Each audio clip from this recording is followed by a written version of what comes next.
It's second down, goal to go for the Spartans at the 3-yard line of Notre Dame. Unbalanced line to the right. There's the snap. Jones gets the ball over left tackle, and he's close. Touchdown, Michigan State.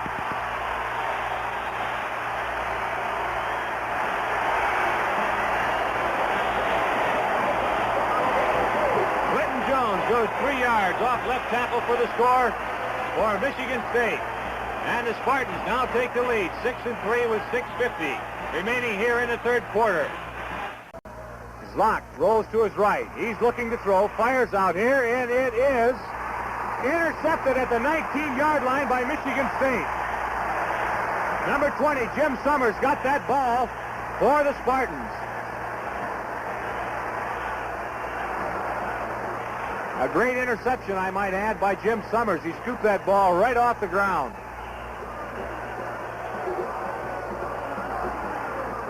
All right, it's the Spartans' ball. First down, 10 yards to go from the Lee. Splits to the left. It's unbalanced right for the Spartans. Jude rolls to his left, fires a long one out here, and it is a touchdown for Michigan State. Complete to Gene Washington in the left end zone.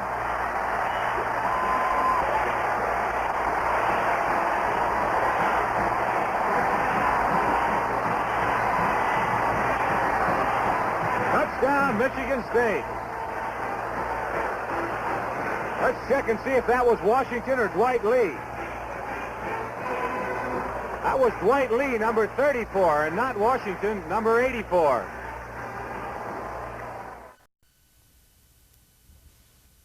I'm Jim Morse. Coach, this is the game that everyone has been talking about for weeks. Well, Jim, this is one of the biggest college games of the decade, and I'm keeping my fingers crossed and hoping for the best. Okay, Coach, we'll have more on that in just a moment. Game that has attracted as much national attention as this Spartan-Irish football game. Well, Jim, I've been in college coaching about 17 years, and gosh, I don't know of any game that I've ever been in as a coach or as a player that has just had so much interest. We've had newspaper men on our campus here for the last week and a half, even before the Michigan State game, and I know Duffy's had a great group up there on his own campus, and gosh, it's been quite a week and a half, I'll tell you that, and I don't know of any game that really has had more interest than this one. There's no question that Michigan State is an extremely talented football team. What do you expect them to try to do on Notre Dame?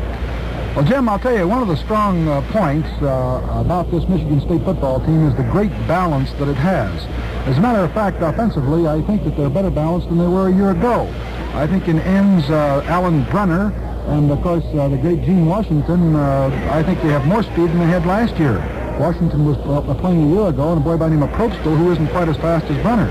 And, of course, in the backfield, fellows like Lee and Clinton Jones and Bob Apisa and Ray, and I just figure that they probably will continue with the same sort of attack that they've had. And Michigan State's defense speaks for itself. They've been a tremendous defensive football team for the past 4 or 5 years, and I imagine that they will continue with the same formula that has brought them 19 victories in the last 20 starts. Yeah, that's not a bad record, is it? It certainly isn't. I'd like to have the same kind. Okay, Coach. Terry Hanratty, of course, your fine quarterback, has had an outstanding year. Do you think that he'll get a harder pass rush from Michigan State than he's had in some of the other games? Oh, I'm sure that he'll get a heavy pass rush. As a matter of fact, one of the things that Terry, of course, is going to expect in this ball game, and one of the things that Michigan State does well is rush the passer. So we hope that we're ready for it. All right, we'll have more on the nation's college football in just a moment. Coach, when most people talk about Michigan State's quarterback, Jimmy Ray, they think of him as a runner. And he is a fine runner. He's carried 101 times, which is certainly above average for any quarterback. But looking at his passing record, that's not bad either. He's completed 55 of 103 for 968 yards, and that's just a little behind your quarterback. Well, Jim, that's exactly right. As a matter of fact, I pointed that out earlier in the week. I was aware of it, and of course I have read prior to our starting to study the Michigan State offense that he had been a very ordinary passer. Well, after I got the film and started to study it, and also the statistics, I'm convinced he's probably one of the most underrated quarterbacks in the country. Not only can he run well, which the statistics indicate, he also has got a wonderful passing completion record. And as I watch the film, he just bites off yardage in great big chunks, and really every time they get in a jam, by golly, this little Ray comes back and throws that ball. Now, he also has done this. He's gone back and not found receivers open, and he takes off with that ball. He's a great scrambler, tremendous speed, and I think that's why I said that I think that their offense probably is a little bit more versatile and even more dangerous than a year ago. Is there any one factor, if you could point to a single factor in this football game, that you think might influence the outcome of the game more than any other point might? Well, Jim, that's a very difficult question. I don't know that there's any one factor. I personally feel like this is two real good football teams going against one another. The one thing that I'm impressed by in the Michigan State attack, and of course also defense, is a tremendous team speed that they have in all phases of the game. I just think, the way I feel about it, and I think I made this example, drew this example during the course of the week. I think it's maybe like Dempsey and Tooney going against one another again. Two pretty doggone good fighters, and this is two pretty doggone good football teams playing one another, and I think the breaks in the ball game could determine the outcome.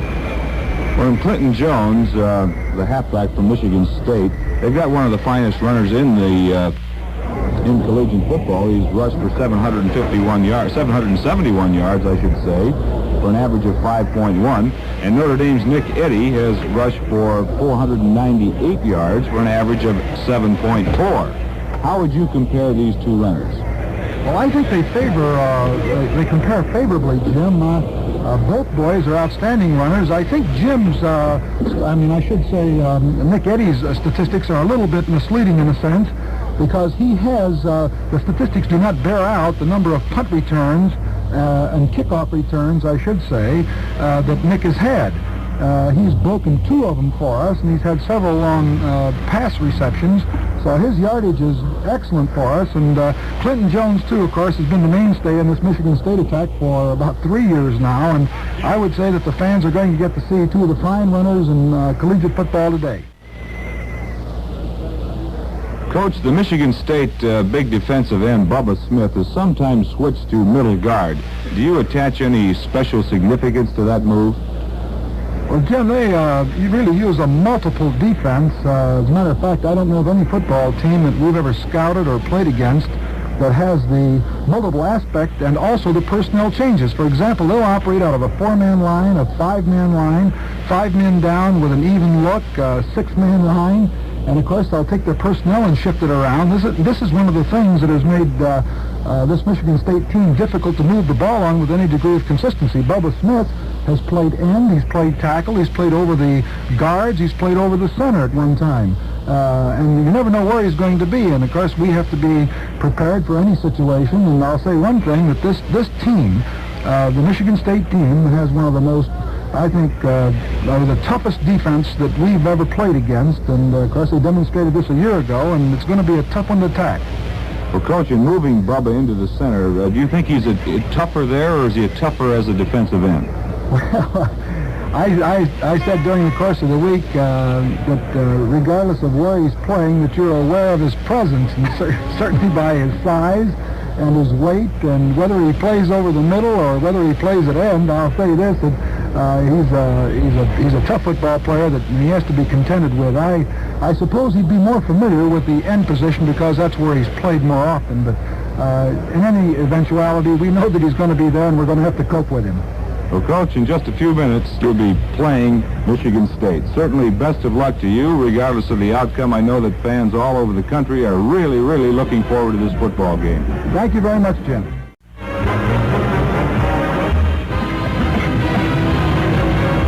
Hi, everybody. This is Jim Morris with Frank Sweeney at Spartan Stadium in East Lansing, Michigan, where undefeated Notre Dame meets undefeated Michigan State. Today's game is brought to you by B.F. Goodrich, the Straight Talk Tire people, and by State Farm Mutual, the world's largest car insurance company.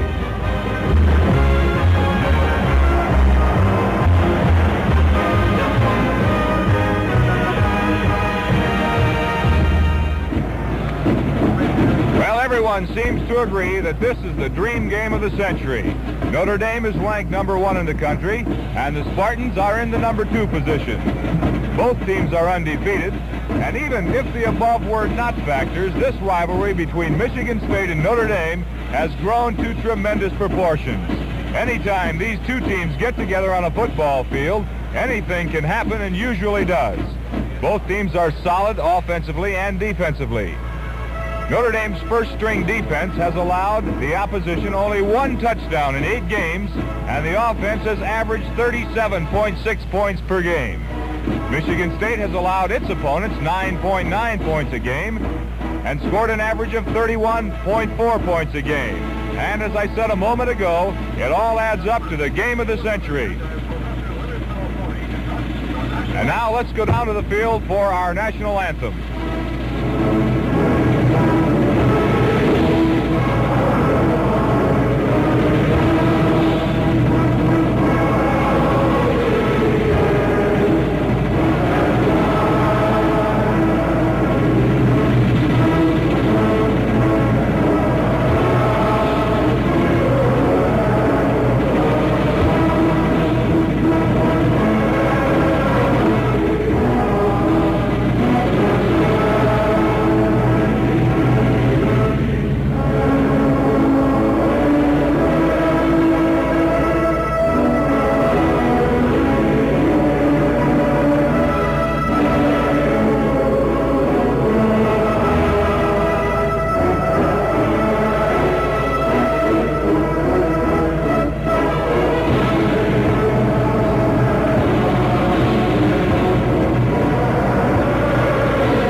State marching band with our national anthem under the direction of Leonard Falcone.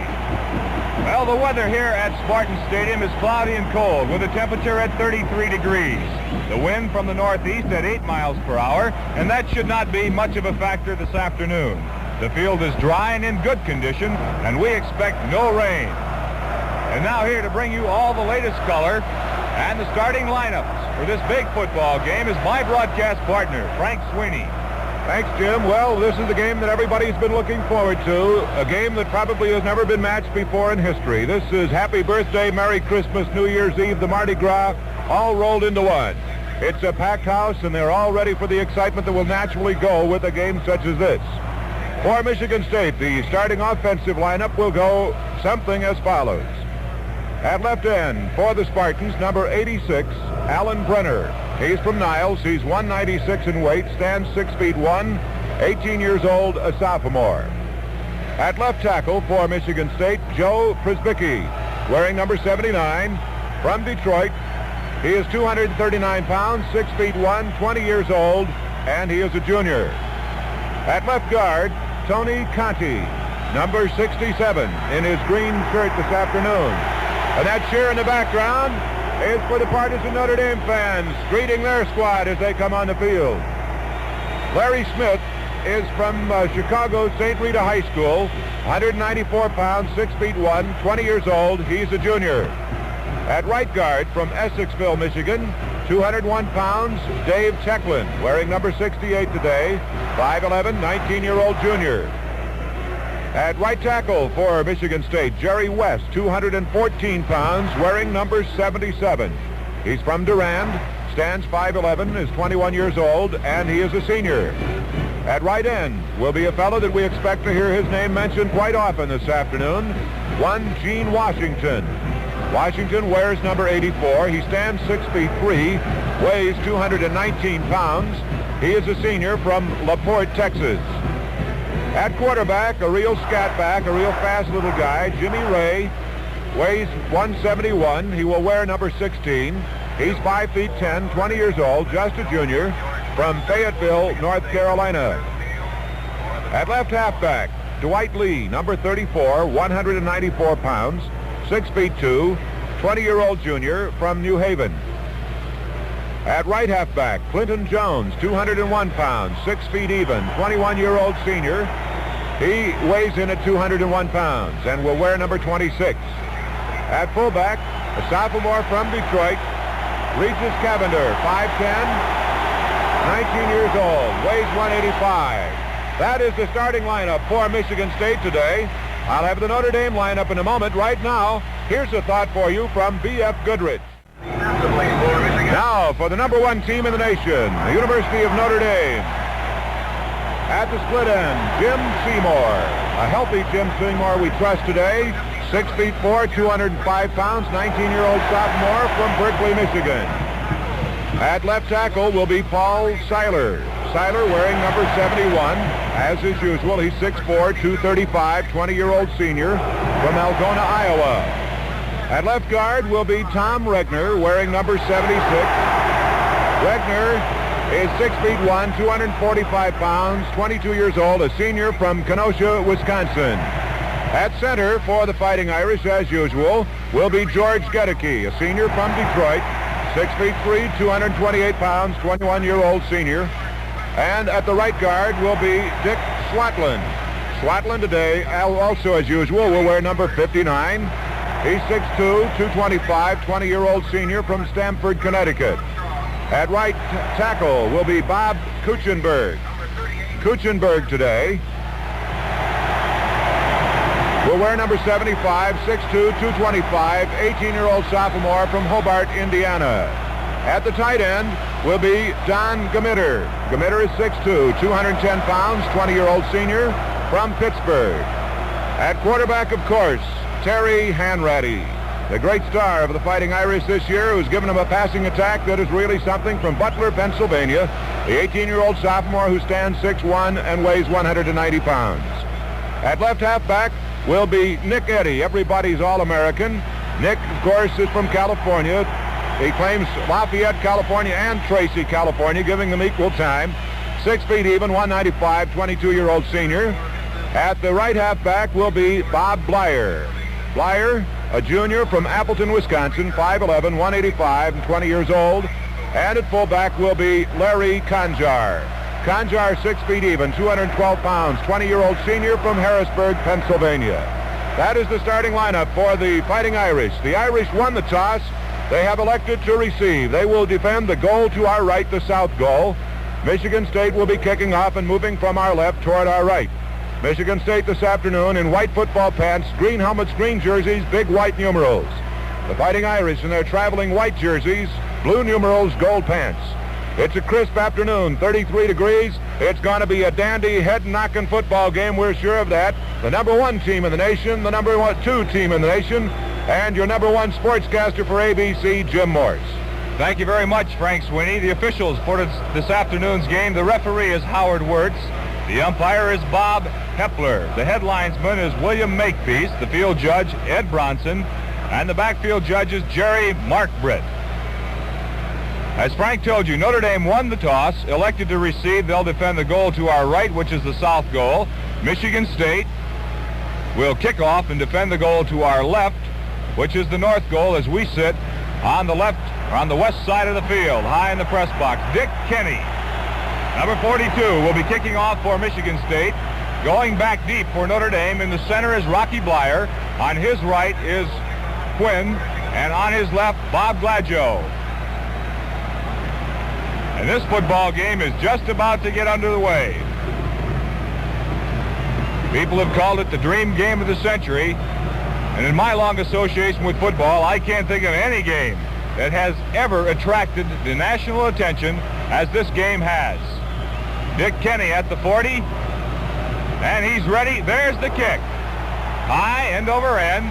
Being taken by Conjar at the 14-yard line, back to the 15, 20, and to the 27-yard line. Larry Conjar, the fullback. Into the ball game now comes Terry Hanratty. Notre Dame will have first down, 10 yards to go from their own 27-yard line.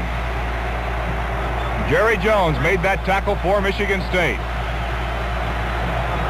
Conjar and Gladjo are the setbacks. Nick Eddy is not in the football game at the moment. Terry Hanratty, the quarterback, 1st and 10 from the 26. Larry Conjar over the 30-yard line to the 31 or 2.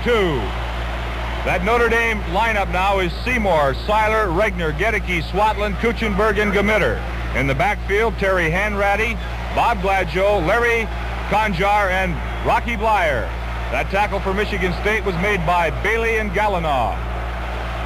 A gain of 4 yards on the play. The ball at the Notre Dame 31.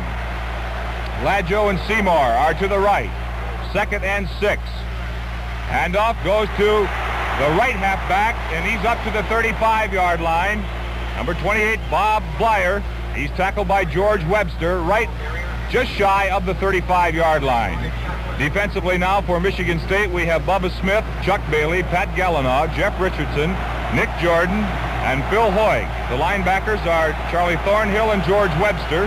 And in the secondary, we have Summers, Phillips, and Armstrong. It's 3rd down and about 2 at the 35. Quarterback sneak by Hanratty. He's over the 40 to the 45-yard line. 1st down, Notre Dame. Tackle made by Jess Phillips.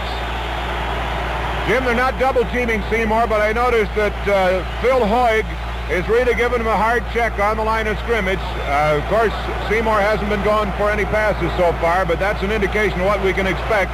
Checking the ends at the line before they can make a move downfield. Notre Dame has moved from their own 27-yard line to their own 45, where they have 1st down, 10 yards to go. Hanratty, the quarterback. There's the snap. The handoff goes to Conjar over left tackle, and he's to the 49-yard line. Jeff Richardson makes the stop for Michigan State. Notre Dame apparently trying to establish that ground attack here early in the football game against that fine Michigan State defense. Gain of 4 yards on that last play by fullback Larry Conjar. It's now 2nd and 6. The ball at the 49-yard line of Notre Dame as Seymour and Gladjo go to the right. Hanratty calls the signals. It's the fullback Conjar right up the center. He's over the 50-yard line to about the 49, where he's tackled by big Bubba Smith. All 6'7", 283 pounds. A senior from Beaumont, Texas. Big Bubba. Gain of a yard on the play. It's 3rd and 5. The ball just inside Michigan State territory. Seymour goes to the right along with Gladjo. The running backs Larry Conjar and Rocky Blyer. 3rd and 5. It's the draw play to Blyer, and he's stopped back at his own 47-yard line by Jeff Richardson.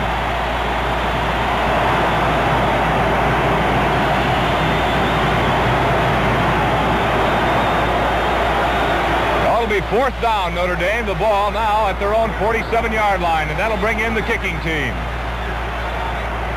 We expected this to be a game of defenses, and Michigan State has shown theirs in the opening moments.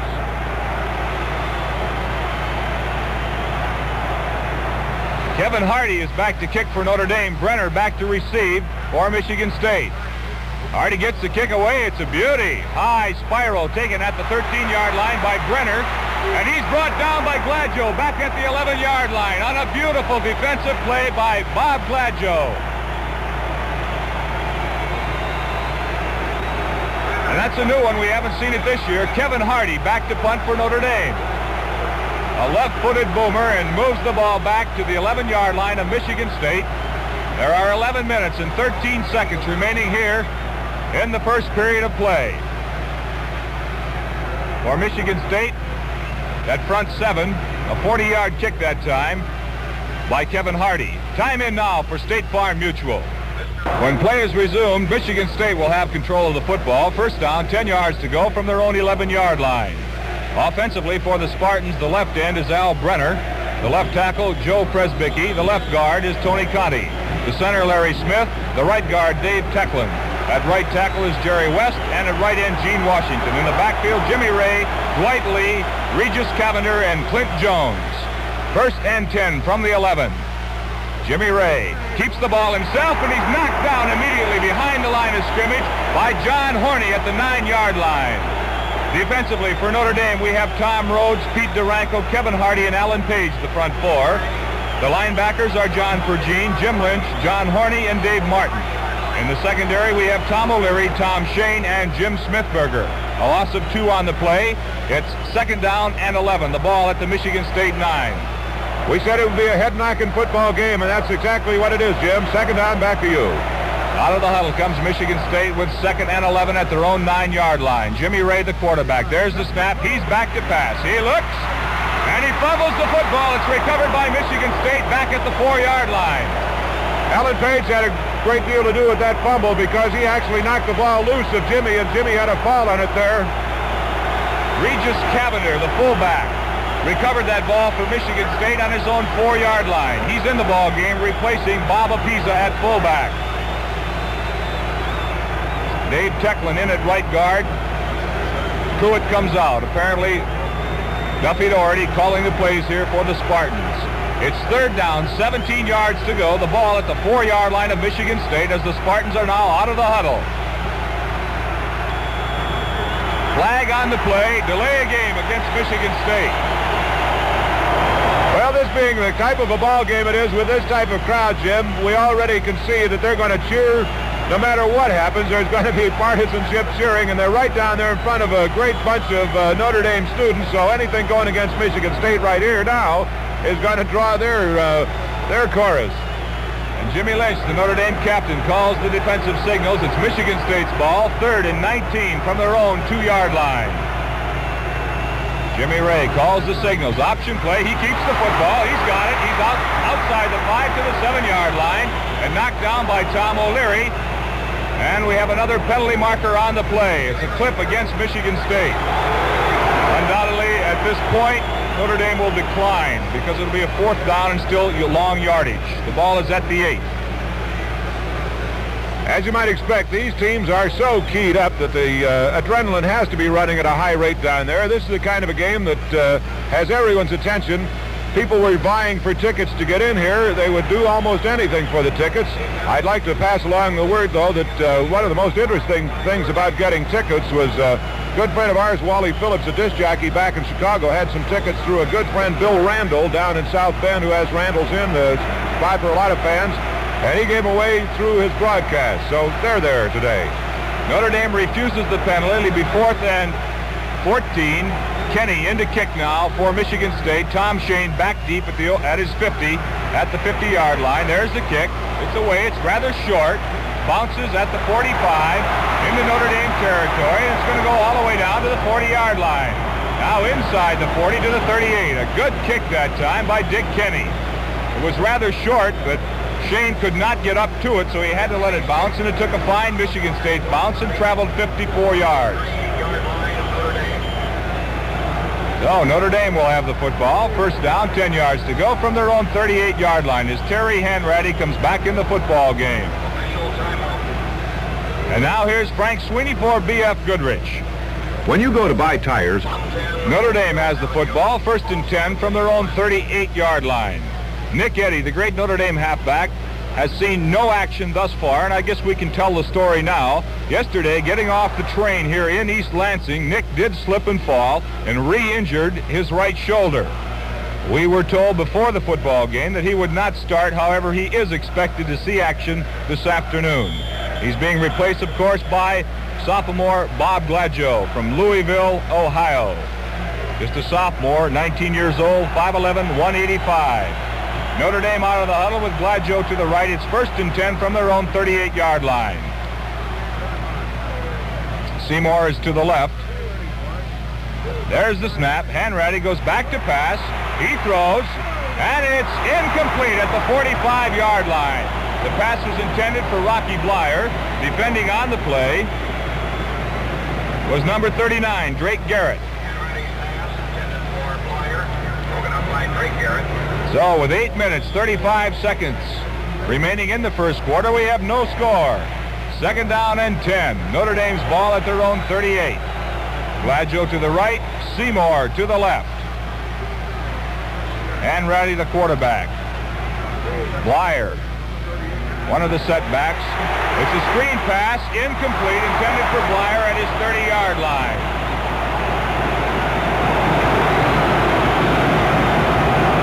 Pass to the right that time, intended for Rocky Blyer, was incomplete.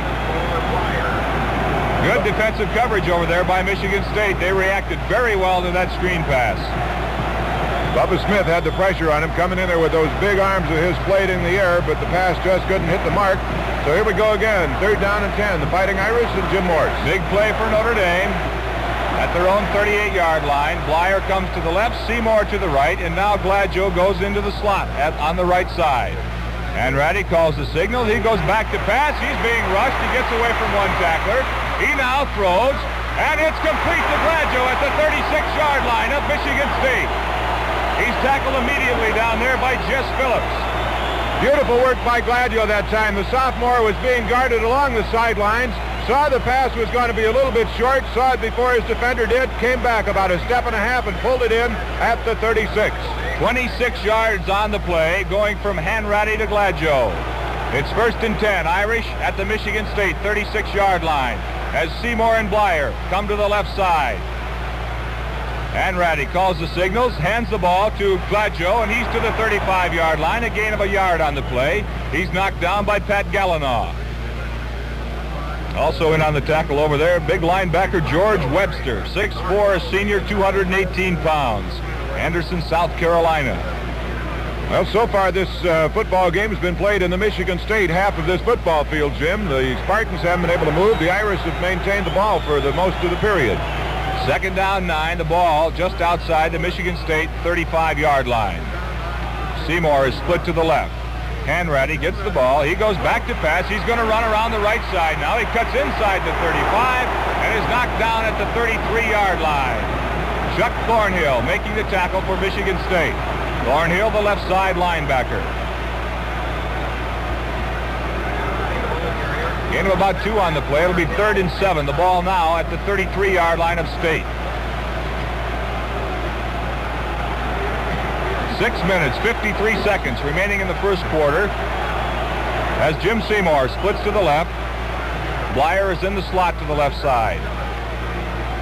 Hanratty gets the ball, rolls to his left. He throws, and it is incomplete. Intended for Rocky Blyer at the 25. A fine defensive play by Jess Phillips. Question is now whether or not Notre Dame will attempt a field goal. There's a flag, I see, on the far side of the field now. Discussing that play with referee Howard Wirtz is George Gedeke of Notre Dame and George Webster of Michigan State.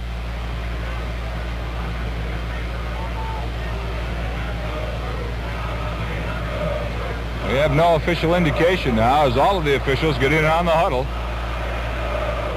Kevin Hardy standing at the 47-yard line of Michigan State to kick the football.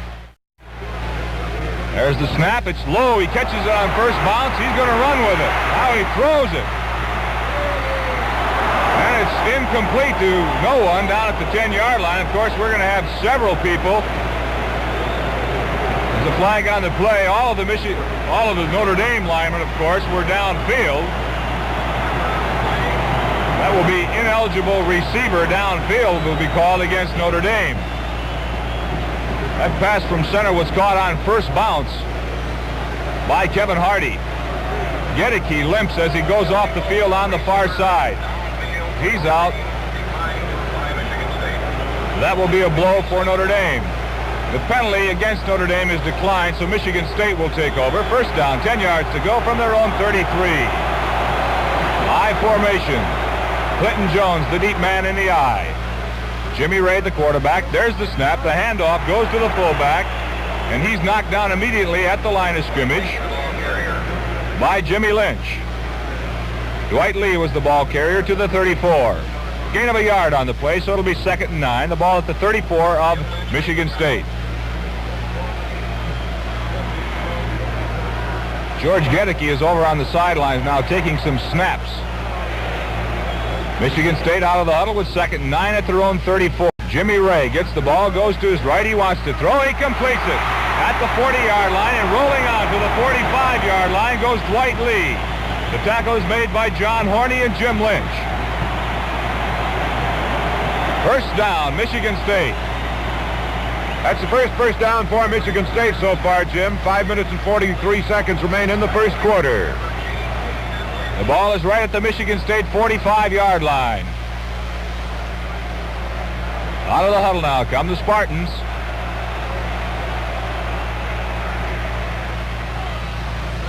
There's the snap. Dwight Lee keeps the football over right tackle. He's to the 50 and down to the Notre Dame 46-yard line. The tackle is made by John Pergine. Little Jimmy Ray, going into this football game, had carried the ball 101 times, good for 361 yards. Quite a ball carrier for a quarterback. A gain of 8 on that last play. It's 2nd and 2, the ball at the Notre Dame 47. There's the snap. It's Ray again. Same play, but he stopped right at the line of scrimmage. No gain. Jim Lynch right there to put the clamp on him. The way these defenses are working so far this afternoon, Jim, I think it's got to be the ball club that gets something rolling, gets a little motion going, that's going to be able to push on for that first score at least. 3rd down and 2, the ball at the Notre Dame 47-yard line. The Spartans got a break a moment ago when the center could not get the ball back to punter Kevin Hardy. He got it to him on first bounce. It's 3rd and 2 at the Notre Dame 47. Jimmy Ray gets the ball, rolls to his left. He looks to throw, and he's knocked down. It's incomplete. John Pergine in there along with John Horney. So Michigan State will have a decision to make here with 4th down, 2 yards to go at the Notre Dame 47-yard line. Quick decision is made. Dick Kenny coming into the ball game to boot it. Have you noticed that Kenny keeps his shoe on when he punts, but when he kicks off or tries for point after, that's when he kicks the barefooted style? Tom Shane going back deep for Notre Dame. Kenny standing at his own 39-yard line. There's the snap. It's a good one. And the kick is away. It's very high, but very short. Tom Shane calls for the fair catch, and he's knocked down. There'll be a penalty against Michigan State. Interfering with the fair catch, I'm sure, will be the call. We'll have to wait, of course, officially. And a reminder that your host for the Notre Dame football season, as always, B.F. Goodrich, the Straight Talk Tire people, and State Farm Mutual, the world's largest car insurance company. Well, perhaps I spoke too soon here. It was an indication against Notre Dame. Now, however, it's being discussed back and forth. Now an indication goes against Michigan State. Interference with the fair catch. 15 yards against Michigan State. Moves the ball to the 35-yard line.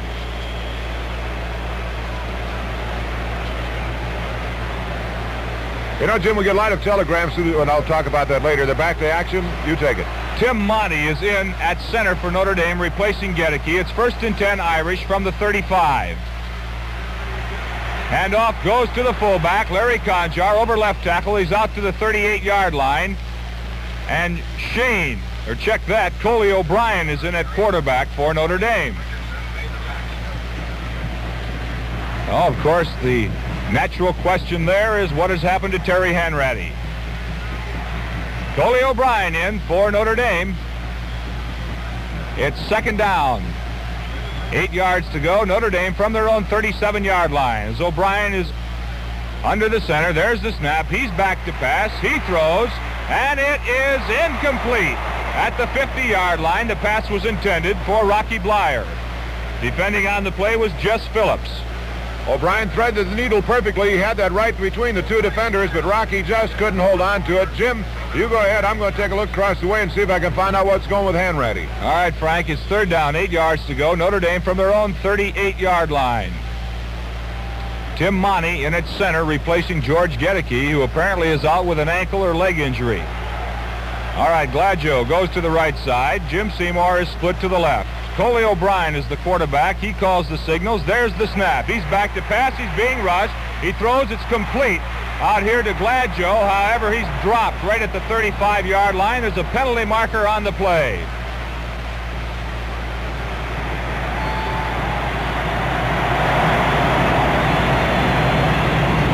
Personal foul being called against Notre Dame.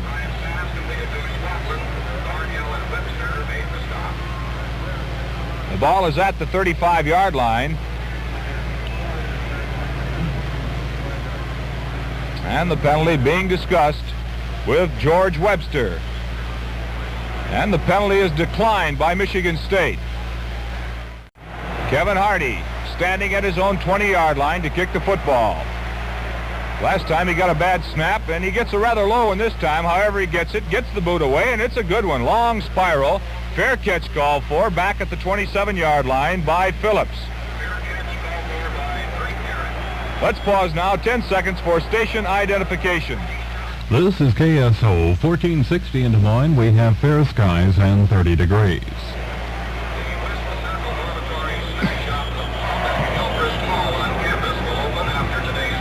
A 38-yard kick on that last play by Kevin Hardy. Michigan State's football at their own 27, 1st and 10. Dwight Lee, Regis Cavender, and Clint Jones in the backfield. Jimmy Ray, the quarterback. There's the snap. Ray goes back to pass. Plenty of time. Throws long downfield to Washington. And he's got it at the 30-yard line of Notre Dame. Gene Washington. Going into this football game, Washington had caught 22. Good for 554 yards. And he just caught a 43-yard beauty, bringing that ball down to the Notre Dame 31-yard line. A high lofting, looping kind of a pass that he just got right under between the two defenders. 1st and 10. Back to you, Jim. Out of the huddle now with Jimmy Ray calling for quiet. 1st and 10 at the Notre Dame 31. The handoff goes to Clinton Jones over right tackle, and he stopped at the 26-yard line. Jim Lynch, John Horney making the stop for Notre Dame. Gain of 5 yards on the play. The way these two defenses have been neutralizing each other, it just figured that something had to bomb here almost any minute. That was it. 2nd and 5. Back to you. The ball is at the 26 of Notre Dame with 2nd and 5. Jimmy Ray, the quarterback, hands the ball to Clinton Jones. He's hit one time, gets away from one tackler, piles away from two, and makes it down to the 21-yard line. Dave Martin and John Pergine make the stop for Notre Dame. And we're going to have a measurement. Great recovery that time. Jimmy Lynch hit him really solid. 1 minute, 37 seconds remaining here in the first quarter. And we're going to have a measurement. Should be very close. Clinton Jones has carried 2 times in a row now for 10 yards. Into the ball game comes Pruitt at guard, replacing Dave Tecklin. Just a little bit short of that first down.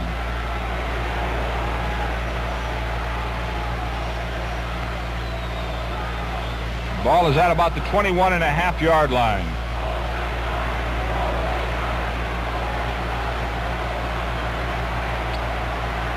And I think we have to remember that Michigan State possesses a fine field goal kicker in the barefoot Hawaiian, Dick Kenny. However, it'll be 3rd down, about 1 now, with the ball at the 21.5 of Notre Dame.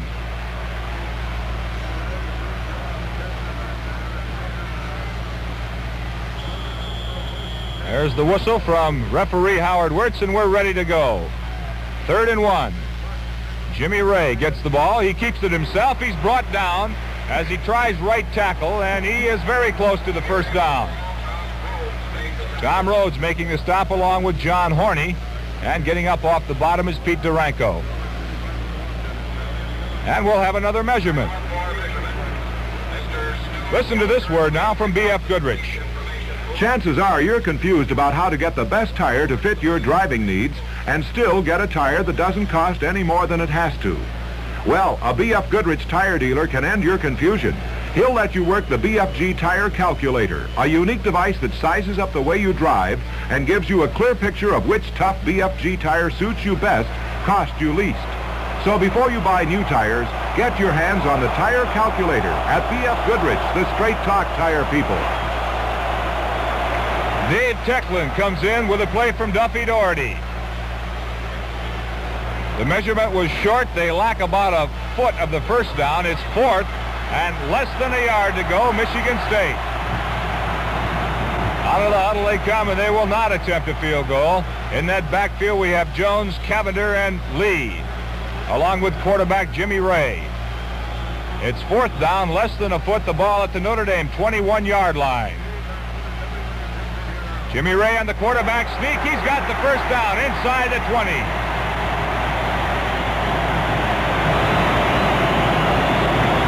Jimmy Ray, the quarterback, on a quarterback sneak was stopped by Jim Lynch. However, not before he got the first down. Into the ball game comes Pruitt now at right guard, replacing Dave Tecklin. There's 50 seconds remaining here in the first quarter as Michigan State comes out of the huddle with a 1st and 10. The ball just inside the Notre Dame 20-yard line. Jimmy Ray gets the ball. It's the option to the right. He's brought down right at the line of scrimmage. John Pergine, Tom Rhodes, Kevin Hardy, and Pete Duranko all in on the stop for Notre Dame. That quarterback keep by Ray that got Michigan State the first down was an excellent choice of play, Jim, because Notre Dame had gone heavy on the left side. Jimmy Lynch was actually backing up the line on the left side, and there was a nice big gap over center, which Ray called, and he picked up the yardage. Just 11 seconds, 10 seconds remaining in the first quarter. No score. Back to Jim Morse.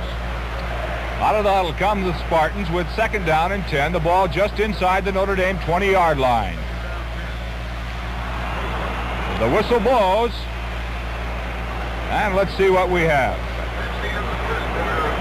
That's the end of the first quarter with the score. Notre Dame nothing and Michigan State nothing. Second quarter action just about to get underway here from Spartan Stadium in East Lansing. Jim Morris along with Frank Sweeney bringing you all the action between the Spartans of Michigan State and the Fighting Irish of Notre Dame. Michigan State has the football when play is resumed. 2nd down 10. The ball just inside the Notre Dame 20-yard line. The big play in this Michigan State drive was a 42-yard pass completion from quarterback Jimmy Ray to right end Gene Washington. Michigan State now out of the huddle. 2nd down, 10 yards to go. We'll call it the 19-yard line of Notre Dame.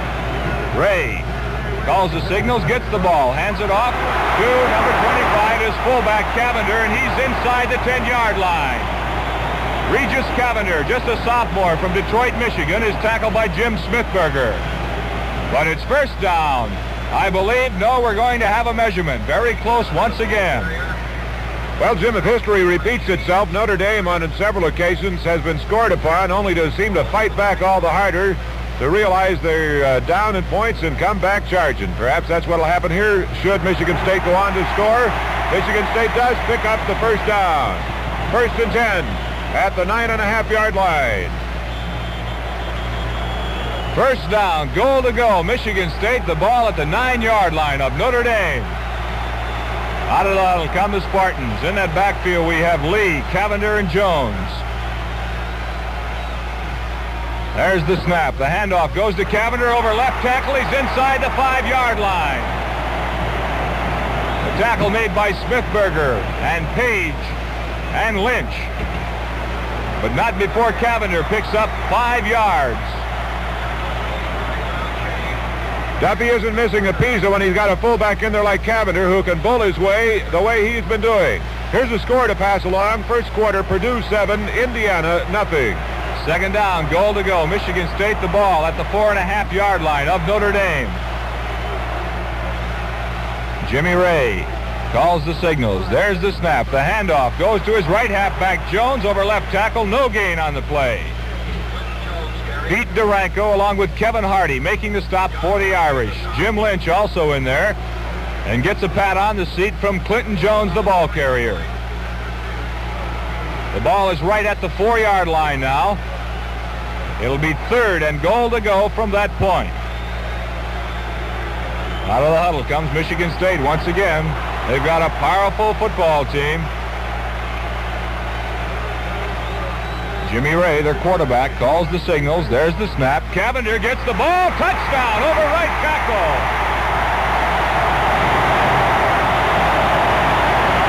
Regis Cavender scores for Michigan State. Good hard-driving run by Cavender on the off-tackle slant. There was no doubt about it. His momentum was going fine. Carried him on in. And now Nick Kenny comes out with his tape measure and his right foot as bare as you please for the try for point by placement. 13 minutes and 20 seconds remaining in the half. Michigan State 6, Notre Dame nothing. Dick Kenny has attempted 34 extra points this year and made good on 29 of them. And he's in the ball game now. to attempt the extra point for Michigan State. There's the snap. The ball is spotted. It's up in the air, and it's good. The score is Michigan State 7, Notre Dame nothing. And now here's some straight talk from B.F. Goodrich. There's only one way to... On 73 yards in 10 plays for a touchdown. They lead in this football game 7-0 with 13 minutes and 20 seconds remaining here in the first half. Some first quarter scores. That Purdue-Indiana score we gave you, but we'll repeat. Purdue 7, Indiana nothing. Tennessee 7, Kentucky nothing. That's first quarter. Colgate 6, Rutgers nothing at the quarter. Princeton and Cornell are scoreless. Throughout the season, we've been receiving very fine telegrams from a lot of you folks, but none please me more personally than a couple I got today. Harry Bubeck, president of KBOC in Casper, Wyoming, a dear old friend, and a college classmate I haven't seen in about 30 years, Jack Nealon from Jamestown, New York. Thanks to both of them. Dick Kenny will kick off for Michigan State. Back deep for Notre Dame. In the center is Rocky Blyer. To his right, Tom Quinn. And on his left is Bob Gladjo. Dick Kenny spots that ball on the right hash mark. Nick Eddy, as we told you earlier, has not seen action in this football game thus far. He has a bad right shoulder. There's the kickoff by Kenny. It's short. Being taken at the 14-yard line by Conjar. He's up to the 20, 25, and to the 27-yard line. Kenny doesn't kick a long one, and he doesn't take much of a run-up when he kicks off. He only goes about 3 or 4 steps. We're used to seeing a kickoff man run the full 10 yards. But the fascinating thing to me, again, is that Michigan State defense gets down the field so fast that there's not much of a run back. Coley O'Brien is still in at quarterback for Notre Dame with 1st and 10 at their own 26-yard line. There's the snap. He hands the ball off to Blyer, to the 30, to the 35, and to the 37-yard line. The tackle was made by George Webster, and Rocky Blyer travels 14 yards for a first down. Check that, 11 yards. The ball is at the 37 now of Notre Dame as Rocky Blyer took that ball over right tackle. And Notre Dame comes out of the huddle with 1st and 10 at the 37. Coley O'Brien in at quarterback for Notre Dame. He calls the signal, hands off straight ahead to Conjar. And Conjar is over the 40 to the 43-yard line. Jeff Richardson makes the stop for Michigan State. We made the comment earlier that when the Irish are scored upon, they seem to come fighting back twice as angry, twice as vicious. I wonder if that's going to be the case now, Jim. They're battling their way downfield. Conjar picks up 4 yards. It's 2nd down 6 with the ball at the 42 or 42 and a half. I formation. Blyer the deep man in the eye. Coley O'Brien gets the ball, hands off to Blyer. He puts his head down and he's to the 45-yard line.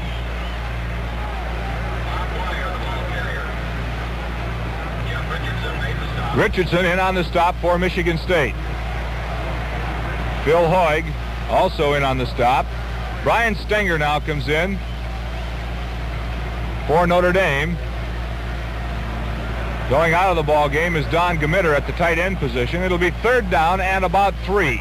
The ball at the 45-yard line of Notre Dame. It's Seymour to the right and Blyer to the left. Gladjo in the slot now to the right. And it looks like we're going to have an offside penalty against Notre Dame as the ball is thrown and completed to Stenger at the 45-yard line of Michigan State. However, I believe Notre Dame was offside. We'll wait and see.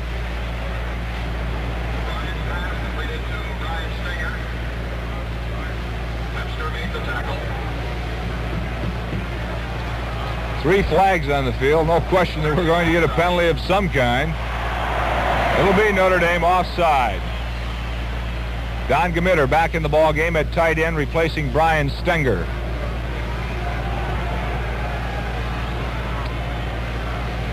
You know, Jim, it appears to me that the Irish are a little bit more on edge this afternoon than the Spartans so far. Notre Dame, usually playing the calm type of ball, seems to be a little skittish out there. Perhaps they have good reason being 7 points down, but there's a lot of football game yet to play. It's 3rd down and 8 after that offside penalty against Notre Dame. The ball is at the 38-yard line, or check that, the 40-yard line. As O'Brien calls signals, gets the ball, rolls to his left now. He throws down the middle. It's incomplete. Intended for Seymour right over the middle. Defending on the play was Jim Summers. Well, that'll bring in Notre Dame's kicking unit once again with 4th down, 8 yards to go from their own 40-yard line. Al Bremer from Niles, Michigan, goes back deep for the Spartans. Big Kevin Hardy in to punt for Notre Dame.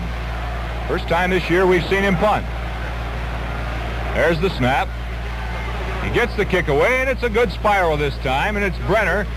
He lets the ball bounce. He looked like he was going to catch it for a moment, but he lets it bounce down. It rolls inside the 20 to the 19-yard line, and well defended by Notre Dame. Paul Seiler down there, along with Don Gamitter, a kick of 41 yards. Jim, we've been scanning the Notre Dame bench to see if we can see Hanratty over there or Eddie, either one. But, you know, in this crisp weather, they have those big warm-up jackets over them, and you can't pick up a number, and they're so disguised in those headgears that it's pretty hard to pick them out. We haven't seen or heard anything as to why Hanratty has been out of the game. Once from Spartan Stadium in East Lansing, Michigan, this is Frank Sweeney along with Jim Morse bringing you the big game of the century perhaps today. Notre Dame and Michigan State with 10 minutes and 55 seconds remaining to be played in the first half. It is Michigan State leading 7-0 on that touchdown by Cavender and the point after by Kenny. Notre Dame has just punted, and we were recalling that I don't know of any game this season where Notre Dame has punted 4 times this early in the game. And Notre Dame has been contained pretty well by Michigan State this afternoon. The big difference, of course, so far has been that long 42-yard pass to Washington that set up the Spartans, gave them the added push to go in for the touchdown. Notre Dame does not have Eddie on the field. They do not have Hanratty. Michigan State is without Apisa, but Cavender's filling in beautifully for him. Michigan State's football, first down, 10 yards to go from their own 19-yard line. Jimmy Ray calling signals from his own 19.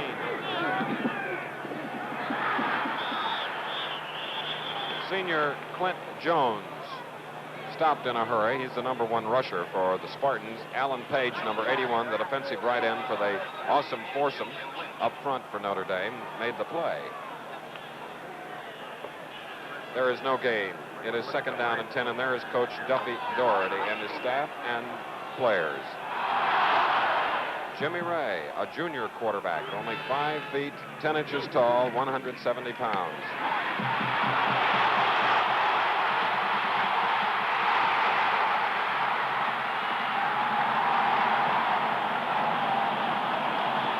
And there you saw that tiny little fella go from his own 19 to his own 47. What a gain. When you have a ball carrier who is also a fine passer and he rolls out with the option to pass or run, if he gets outside the end, the leverage man, you have the defense in a totally untenable position. It was a called pass. Ray saw that the secondary was brought back as he got around the end, and he turned on that speed. And it was a 28-yard run, Bud. 1st and 10 for Michigan State from their own 47. They lead 7-0.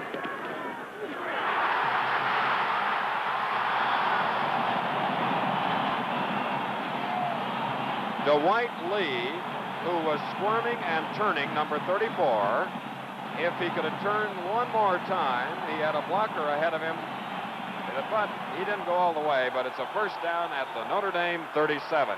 A simple veer buck play with the guard and the tackle of Michigan State double teaming, and the ball carrier Lee simply running away from the linebacker. You can see the split here on the Notre Dame line to spread that front 4. Very good. Regis Cavender, the sophomore fullback, carries on the play, and Pete Duranko, number 50, in on the play. John Pergine.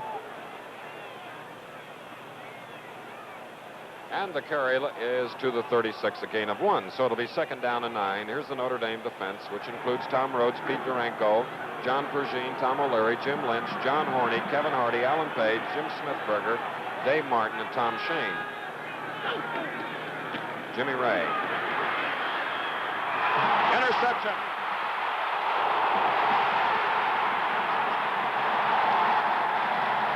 Captain Jim Lynch intercepted that ball and apparently was hit hard, fumbled, and Clint Jones recovered. Lynch is hobbling around in front of his defensive huddle. An interception by Jim Lynch, hit hard, and then Jones recovers for Michigan State, Bud. A beautiful play by Dick Lynch. He picked the ball off perfectly. He didn't have quite time to put it away before he was hit, and believe me, he was hit hard.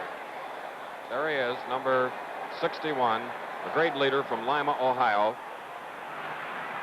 1st and 10 now in the exchange of the balls at the 37. Dwight Lee. He was hit quickly by Kevin Hardy, number 74, and John Horney. The running attack of Michigan State has caused Notre Dame to change their defense slightly. Their 2 outside linebackers have been up on the line, making it a 6-2 defense rather than a 4-4. If Michigan State continues to move the ball with their running attack, we'll see more of that alignment. Now, the rushing unit of Michigan State is number 2 in the nation. Notre Dame's is 9th. That offensive line you're looking at of Michigan State is not large, but they're quick. But they were not out of the huddle quickly enough. So we got a delay of the game penalty.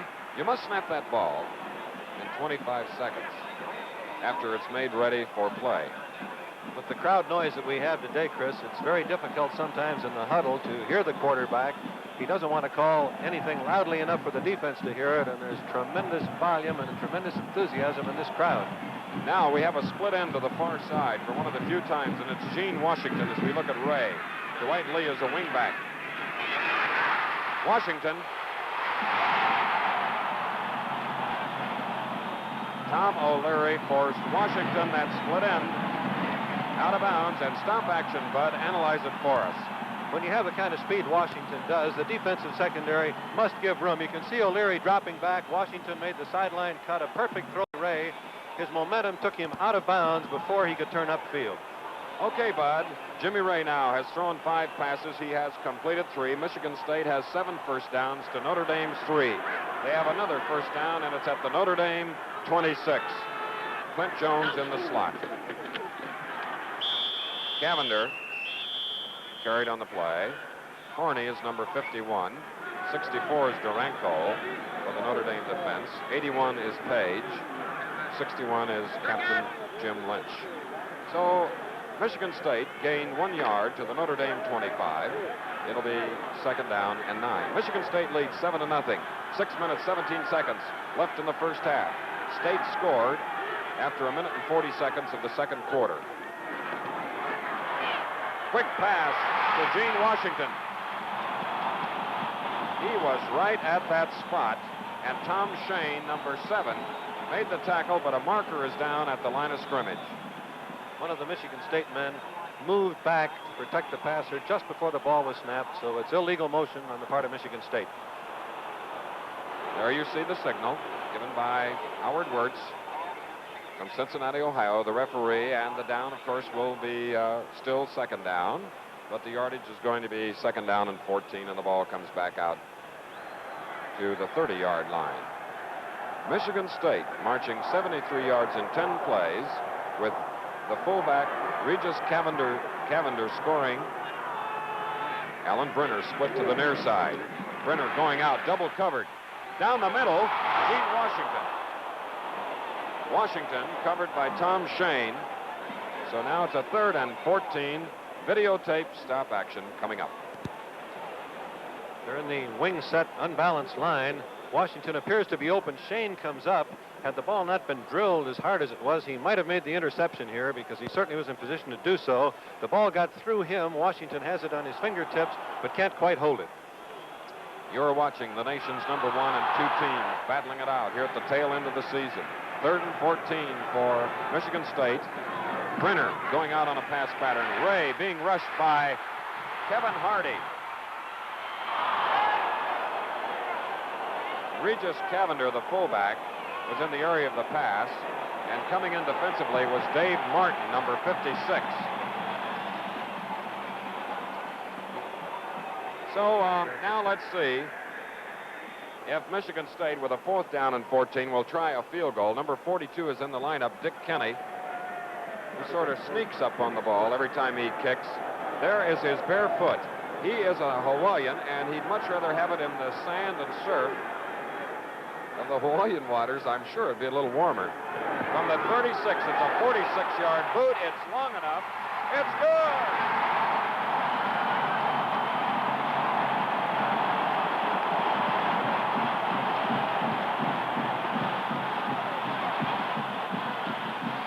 From the 36 plus the 10 yards of the end zone, a 46-yard boot by Dick Kenny of Michigan State as we have a timeout here at Spartan Stadium in East Lansing, Michigan, where the score is Michigan State 10, Notre Dame. 5 minutes and 47 seconds remain in the first half. Michigan State has a cushion of 10 points. Nick Eddy, who kicked the field goal, now will kick off barefooted. He lines the ball up on the hash mark in from the east sidelines. And he'll take his usual 2 or 3 steps up to the ball. Has a towel out there now, drying off the foot. With this telecast going live to Hawaii for the first time ever in television history, I'm sure after Hawaiian Dick Kenny kicked a 46-yard field goal for Michigan State, but they're probably doing the hula. I would expect so, Chris. Here he is now, ready to kick off. And his shoe was still off. There is Tom Quinn coming out to the 15, now the 20, the 25, the 30. Good blocking in front of him. Coming out to the 40, the 45, and down to about the 47-yard line. A beautiful return by Tom Quinn, number 19, as George Chatlis made the tackle, but now Notre Dame, for the first time, as a result of a return of a kick, is in excellent field position.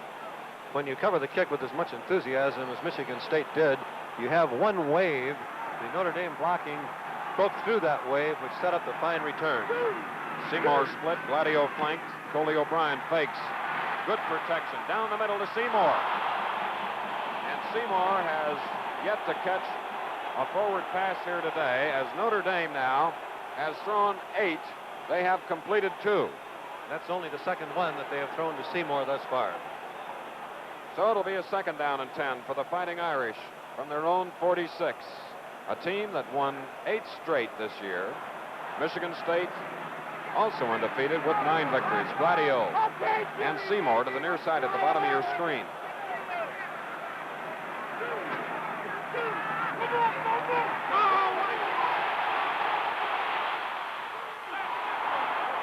There is Bob Gladio, a sophomore from Louisville, Ohio, who's replacing the injured Nick Eddy at halfback. Jim Summers makes the stop. Beautiful play. Coley O'Brien completing it, and it is at the Michigan State 43, a Notre Dame first down. He got a tremendous rush that time, but had presence to roll out away from the rush, which gave him time to complete the pass.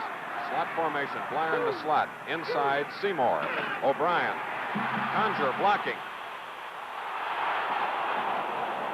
And there was the slot man, Bob Blyer, who was really hit at the sideline by Jess Phillips, number 38. Michigan State has had the rush on both of the last 2 downs. O'Brien has been able to roll out away from it, and the Irish line has done a tremendous job of picking up shooting linebackers. That was a 9-yard gain. So for Notre Dame, it's 2nd and 1. Michigan State leads 7-0. 4 minutes, 36 seconds left in the first half. Coley O'Brien, the quarterback.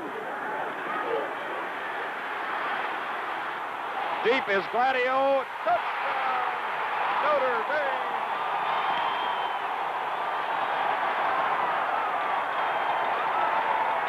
Coley O'Brien. It was a beautiful arch pass, and Bob Gladio gets it, and it's O'Brien's first touchdown pass as a Notre Dame representative. A happy boy. So now we can have the score tied up. Correction. It's 10-0 with the field goal by Kenny. So now it's 10-6. It is up, and it is good. Joe Azzaro doing the booting for Notre Dame. Michigan State 10 and Notre Dame 7. Gladio caught a 34-yard scoring pass. He beat Jimmy Summers on the play, the left defensive halfback for Michigan State. Let's pause 10 seconds for station identification. This is KSO 1460 Des Moines, clear skies 36 degrees. It's 28 minutes after 1.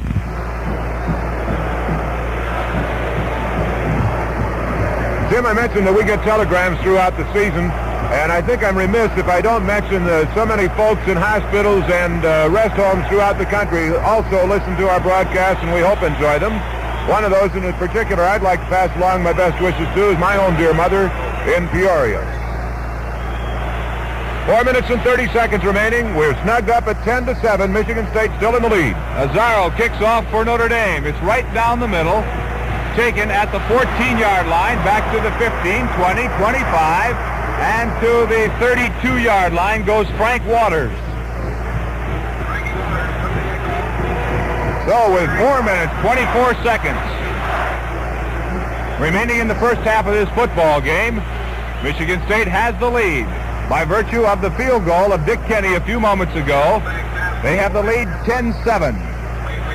Notre Dame went 54 yards in 4 plays for their touchdown. It's Michigan State's ball, 1st and 10, from their own 32-yard line. Out of the huddle come the Spartans. Unbalanced line to the left this time. Jimmy Ray gets the ball, rolls to his left. He's being chased by Page. And Page can't get him. He's going to run. He's to the 30, the 35, the 40, and to the 45-yard line goes Jimmy Ray. Knocked out of bounds right below us by Dave Martin and John Horney. Oh, that Jimmy Ray is dangerous. However, it looks like there's a flag on the play, Frank. Excuse me just a moment. We'll see.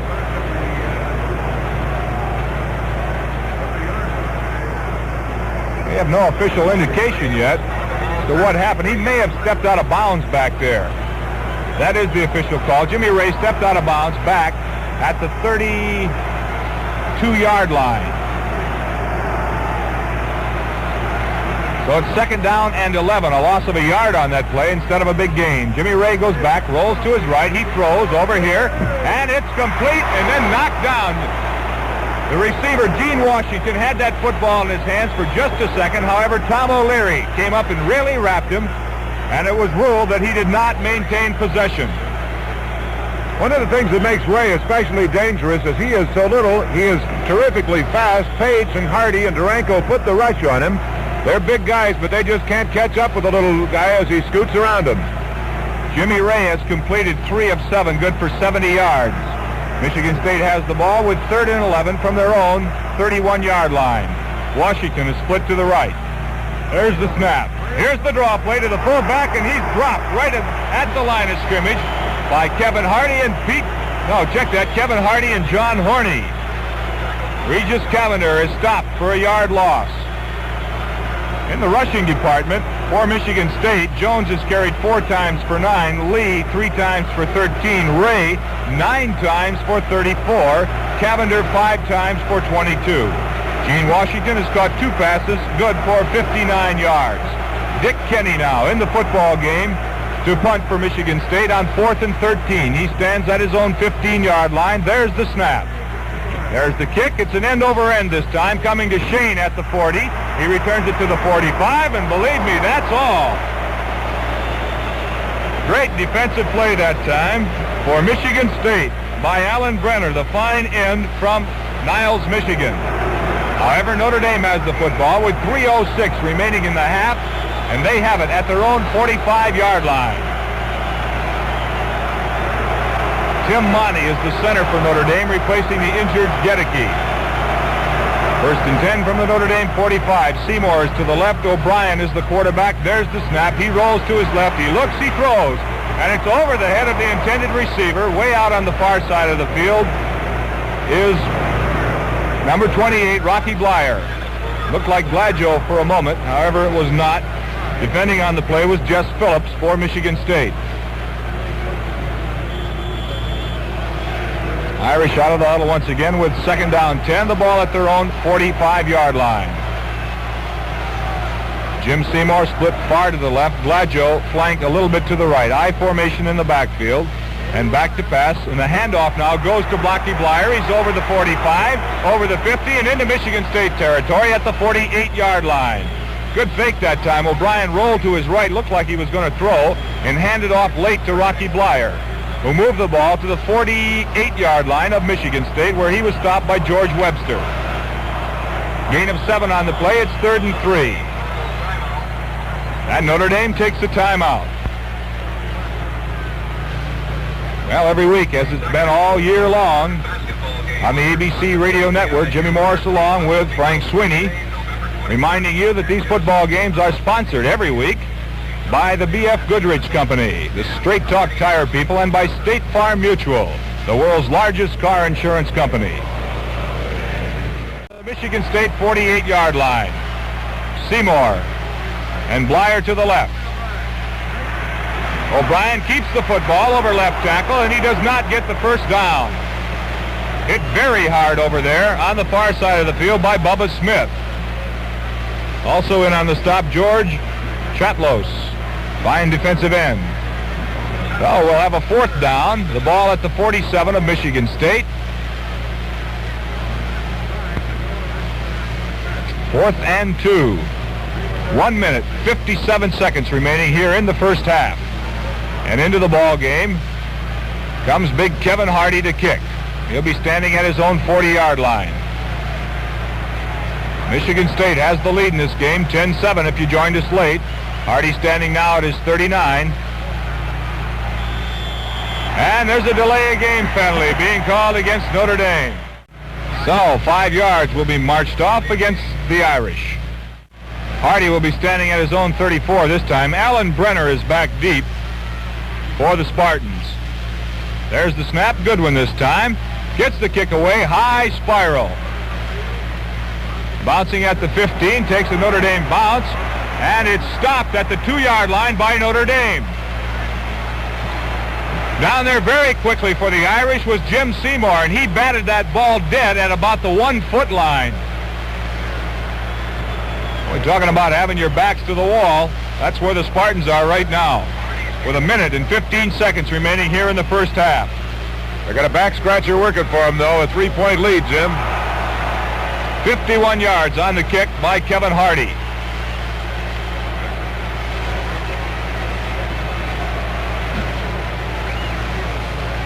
Jimmy Lynch apparently is fully recovered from that knee injury he had in the last series.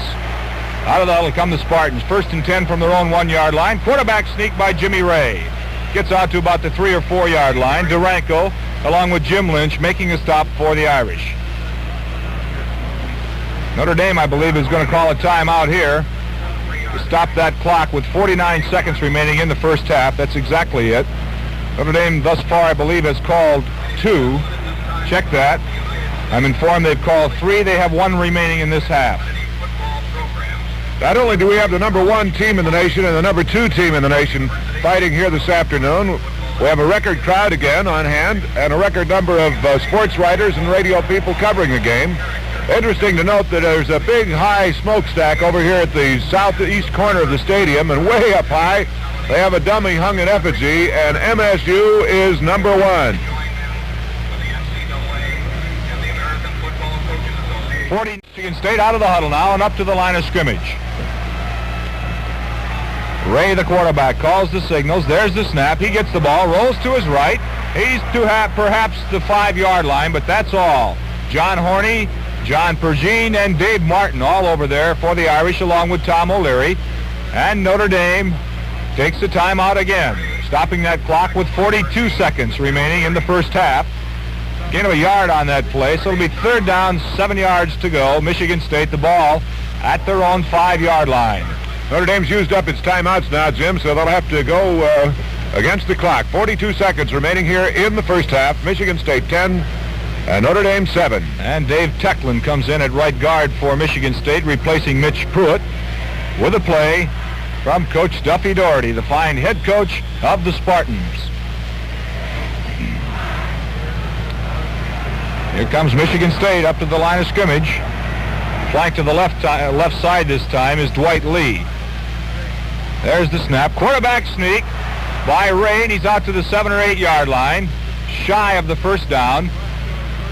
So Michigan State will be forced into a punting situation. However, with the seconds ticking off the clock and Notre Dame with no more timeouts, it's doubtful whether Notre Dame will have much of a chance to put that ball in play. 22 seconds, 21. Michigan State taking plenty of time. They may be able to run this clock out before the punt. And if not, they'll be very close. They may get a delay of the game penalty, Jim. I don't know. It's going to be a snug fit either way. Officials looking at the clock. 2, 1. And there's the end of the first half with the scoreboard reading Michigan State 10 and Notre Dame 7. Stay tuned now for our... On the campus of Michigan State University in East Lansing, Michigan, where at halftime, as we've told you and kept you up to date, Michigan State leads the Irish 10-7.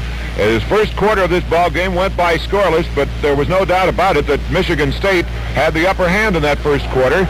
They finally worked their way in thanks to a 42-yard pass from Ray to Washington, making it first down and 10 on the Notre Dame 31. Then he made it 2nd and 5 at the 26, 3rd and 1 at the 22, 4th and 1 at the 22.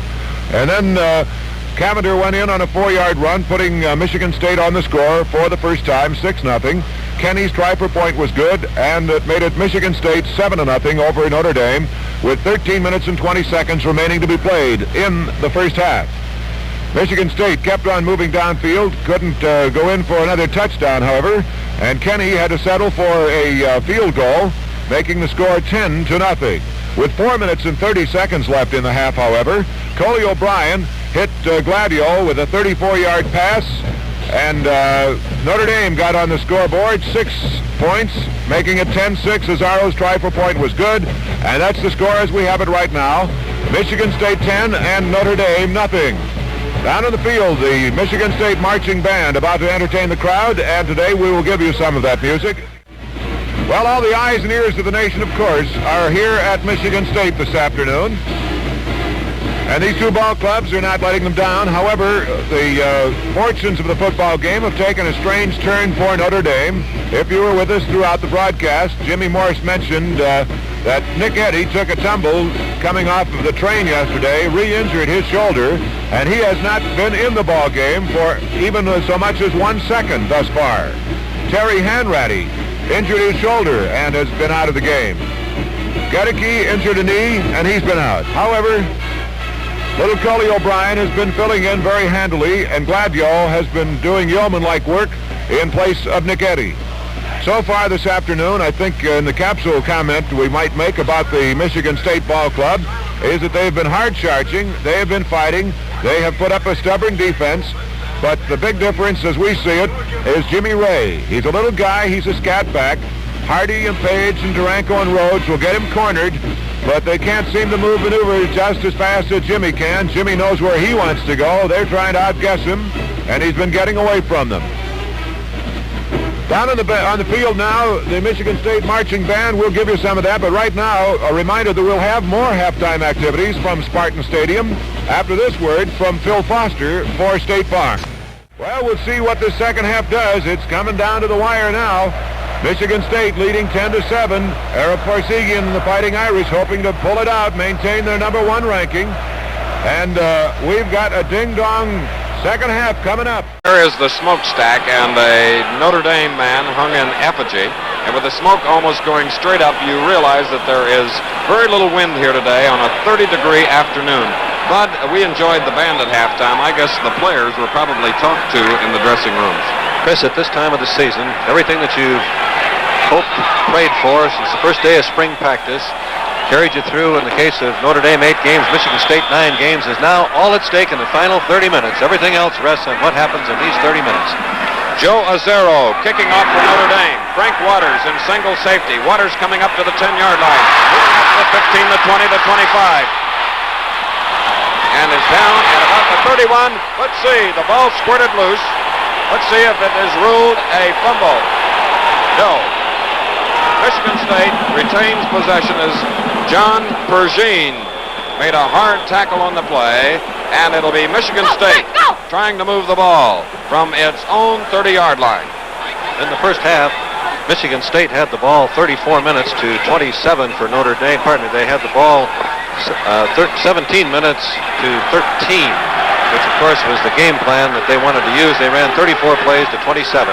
Jimmy Ray handing off to one of his halfbacks, Dwight Lee, and there is a fumble now, and Notre Dame has recovered the football. Kevin Hardy, Pete Duranko running off the field in joy. Duranko recovered the football for Notre Dame. There is Coach Arab Farsegian. And This could possibly ignite the potent Notre Dame offense. They have a 1st and 10 at the 31 of Michigan State. Coley O'Brien remains in at quarterback. He has thrown 1 touchdown pass today. And an interception by Jesse Phillips of Michigan State. And look at their joy. Chris, I've never seen a better interception than that. Jesse Phillips had it all the way. He went up with perfect timing. Stop action coming up, Bud, and perhaps you can analyze it. Flyer was the intended receiver. As you can see him start down the field, Jesse Phillips is in perfect position here. Went up in front of him, made a perfect catch. He's about 2 feet off the ground. He brings the ball down. His momentum carried him close to the goal line, but Michigan State has that all-important football. When the 2 best teams meet, things like this happen.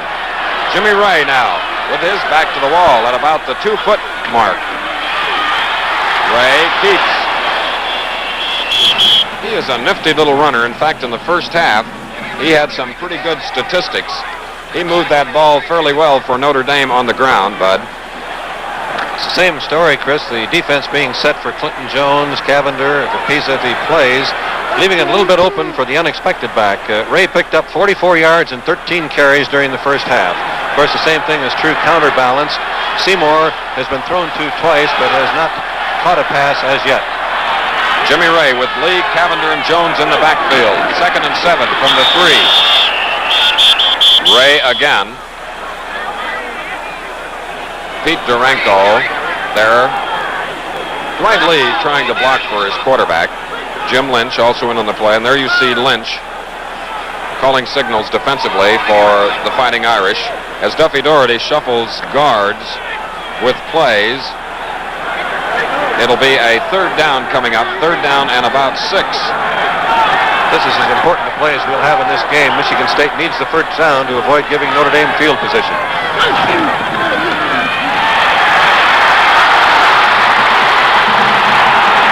And it's Jimmy Ray, the quarterback, that moves out, and he gets the 1st down, Bud, that you indicated was so important.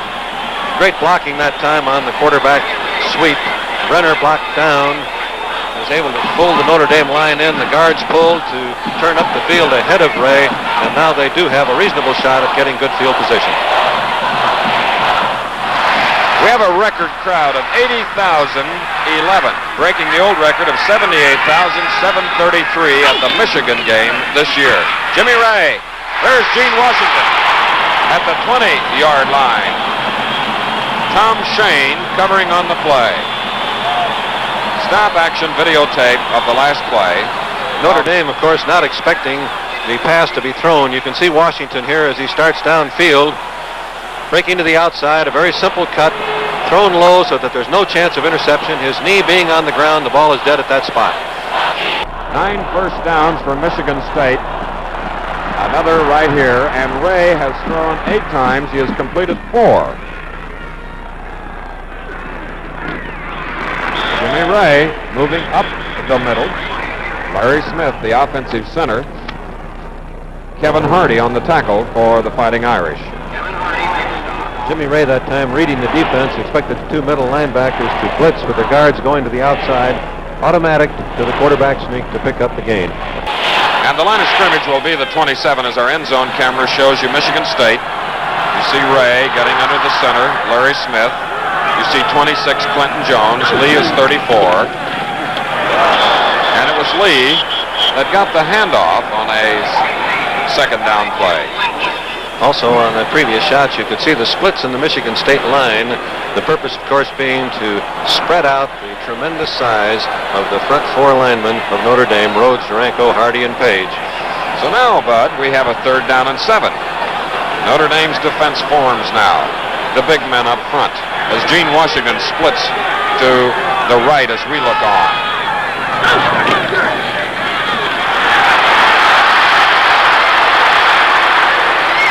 A marker is down as Clinton Jones is forced out of bounds by Page. And also number 25, Jim Smithberger, along with John Pergine. Parker was down on the field. holding against Michigan State. Illegal use of this against Michigan State.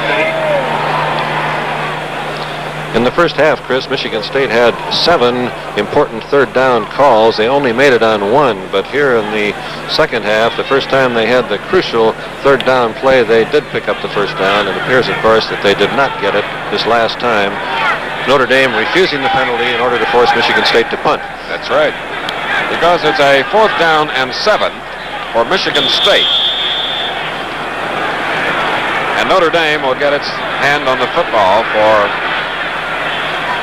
the second time. Tom Shane hopes to get it and do something with it as we look at number 42, Kenny from Hawaii punting. It's a high pass.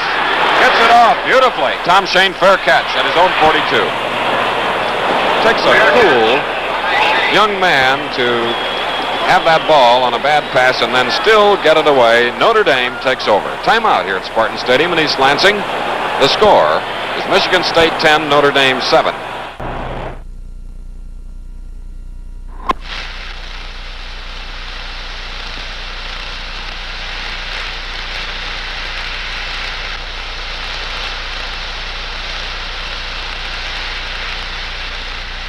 Gillette packs an avalanche of smooth shaving comfort in new Gillette Foamy.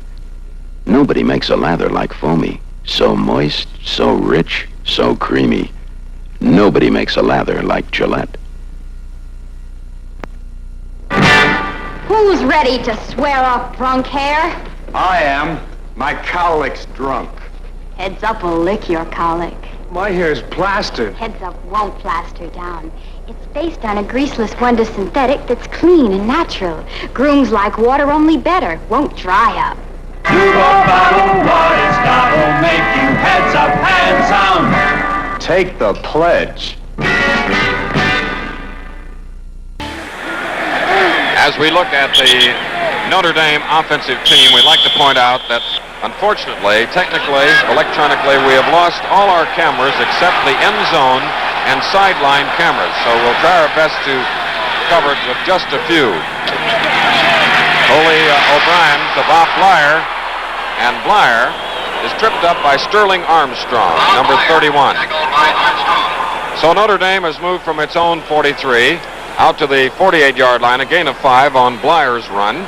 It'll be 2nd and 5. Michigan State leads 10-7.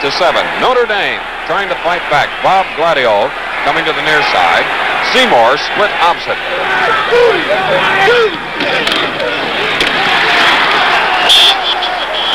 Larry Conjar carried on the play, and he gets into Michigan State territory at about the 48-yard line. Richardson on the tackle.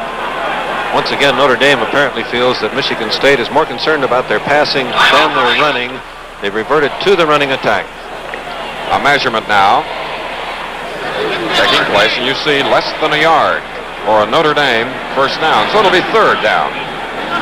At this point, from a coaching standpoint, you always wonder, should you pressure them to try to keep them from making the first down and leave yourself vulnerable for the long gainer, or do you play a steady defense that will prevent the long gainer? In this case, I would guess Michigan State will go get them. Both Terry Hanratty and Nick Eddy, 2 stars of Notre Dame, were injured early in the ball game. Shoulder injuries on the part of both. So Coley O'Brien and Bob Gladio have filled in. 3rd and less than a yard. And it appears that Coley O'Brien from McLean, Virginia, has the first down for the Fighting Irish. Very good call by O'Brien. He set a double flanker to the bottom of your screen, causing the Michigan State secondary to have to move to that side, and then ran the sneak back to the short side tackle at the top of your screen. Coley O'Brien, number 3, directing the attack. Quite a responsibility for a sophomore.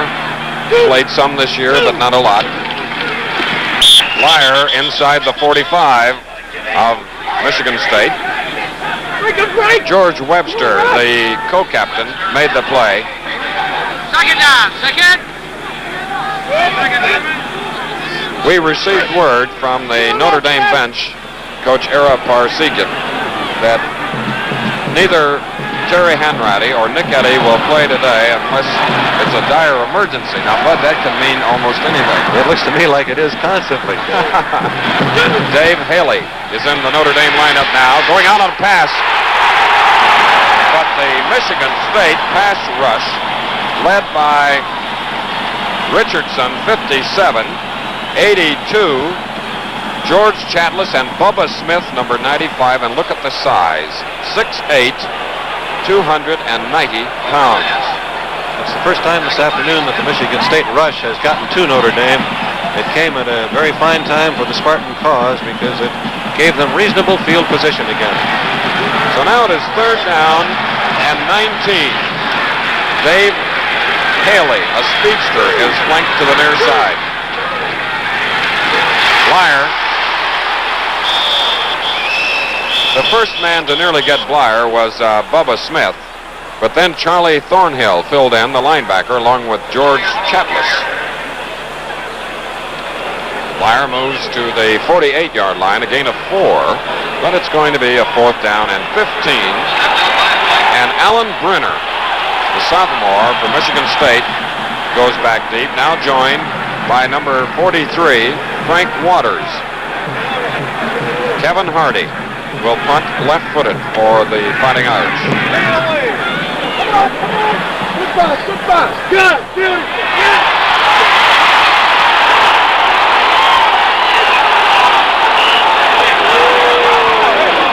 On a bouncing ball, Brenner took the chance of trying to run it back, and he is down at the 5, and downing him there was Haley for Notre Dame, as we have a timeout here at Spartan Stadium in East Lansing, Michigan.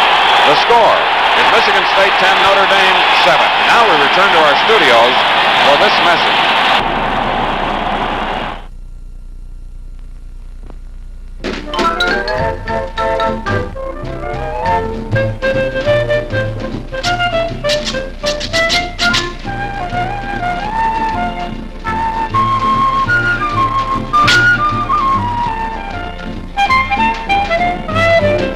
Winston tastes good like a cigarette should.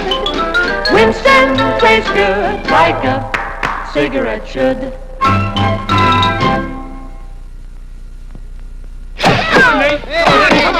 When it comes to a champion woodchopper, the proof is in the cutting. And when it comes to a champion smoking tobacco, the proof is in the puffing. That's why Prince Albert is America's largest selling smoking tobacco. Prince Albert burns steady, smokes cool, tastes fresh. Try Prince Albert's handy new foil pouch or famous pocket tin. Back again in East Lansing, Michigan, where the score is 10-7, Michigan State leading. As you look at other scores, we have 6 minutes and 18 seconds remaining in the 3rd quarter. Michigan State with the ball at their own 5-yard line with a 1st and 10. Bob Apiza is in at fullback for the Spartans in his own end zone to Washington. Gene Washington. And that pass was in the air about 50 yards as Ray threw it from his own end zone. A very courageous call that time by Michigan State. The bootleg play. You can see Washington start downfield as Ray is bootlegging the backfield, simply outrunning O'Leary. He's well behind him to make the catch and give Michigan State the field position that they have not had thus far this half. With the ball now at the 46. Ray is 5 for 9 passing. Beautiful play by Kevin Hardy, number 74, from Oakland, California. A junior, 6'5", 270 pounds. Ray had some running room there, Chris, had he not been caught from behind. Thrown for a loss of 1, so it'll be 2nd down and 11. You just joined us. Michigan State leads Notre Dame 10-7. Michigan State scored first. Cavender capping a 73-yard march. Then Dick Kenny kicked a 46-yard field goal. O'Brien threw to Gladio for Notre Dame to make it 10-7. And Quentin Jones, for the 2nd time today, shows his ability at broken field running. He is tackled by John Horney on the play. A new offensive set that time for Michigan State, a wing back to the bottom of your screen, an unbalanced line with the end over to the top of your screen. The Notre Dame defense had to move over. They overcharged and set up the successful draw play. 3rd down and 2 for the Spartans at the Notre Dame 47. Jimmy Ray, his rushing yardage. And Bob Apisa, who had an ailing right knee in the lineup now, was tackled by Jim Lynch and John Pergine, number 50.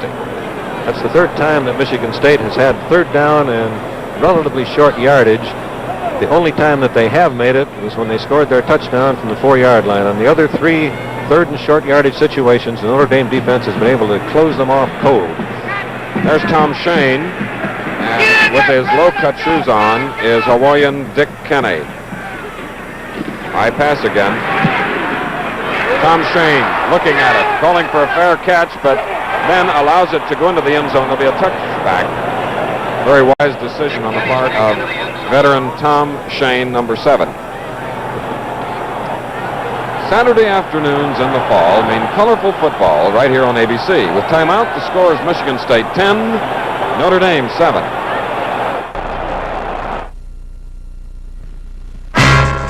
When modern life racks your nerves, tighter, tighter, tighter, and nerves feel stretched almost to the breaking point, then headache begins. Headache with pounding pain. For fast relief, millions of people take Anacin. Anacin relieves pain of headache with the pain reliever doctors recommend most. Pounding pain is relieved, so tense, tight nerves ease up. Tension is relaxed. It's amazing. My pain's gone and now I feel really relaxed. And no upset stomach for me with Anacin. Remember, when modern life racks your nerves and headache brings pounding pain, take Anacin. Anacin relaxes tension as it relieves pain.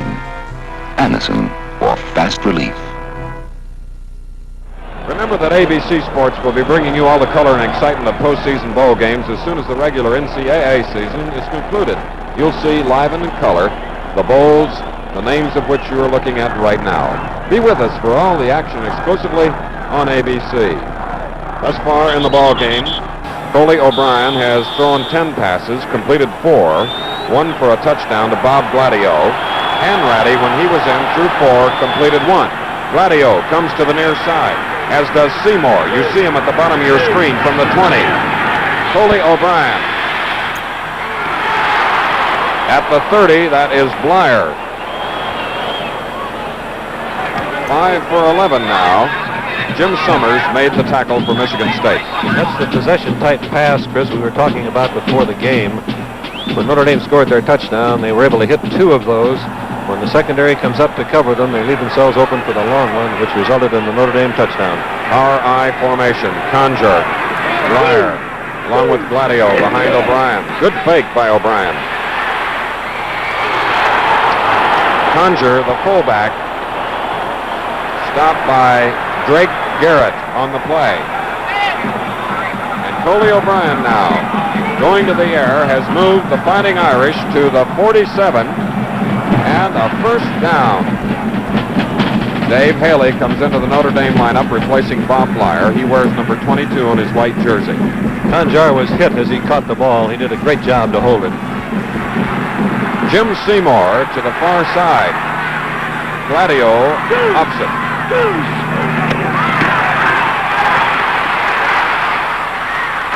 That was Gladio, and Jess Phillips lowered the boom on the play. Have a dual isolation shot coming up of both receivers, which will give you some idea of the problem that the defense has covering. Here they start down the field. You can see him breaking to the inside. He's hit very hard. Beautiful defensive secondary play.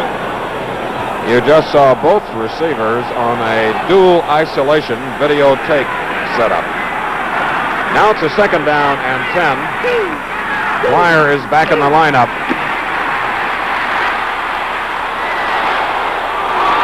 And that is Haley, number 22, from Hingham, Massachusetts, a junior. And he stepped out of bounds at the Michigan State 30. Drake Garrett there to cover. Beautiful pass from sophomore Coley O'Brien. Armstrong had pulled away from the sidelines just a step too far. Normally the defensive halfback gets as far from the sidelines as he feels he can cover when the ball is in the air, but that time O'Brien lined it and he didn't have time to get back. Seymour to the far side, Blyer in motion.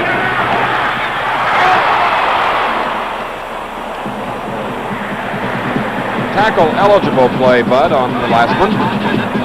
He was certainly open. The pass was just a little bit too hard for a tackle who's not usually used to catching the ball to hang on to. That was Seiler moving into the clear, but not being able to hold on to the ball. Coming into this game, O'Brien had thrown only 32 times compared to Hanratty, who had thrown 143 times. And I think this sophomore is doing a great job. Loose ball!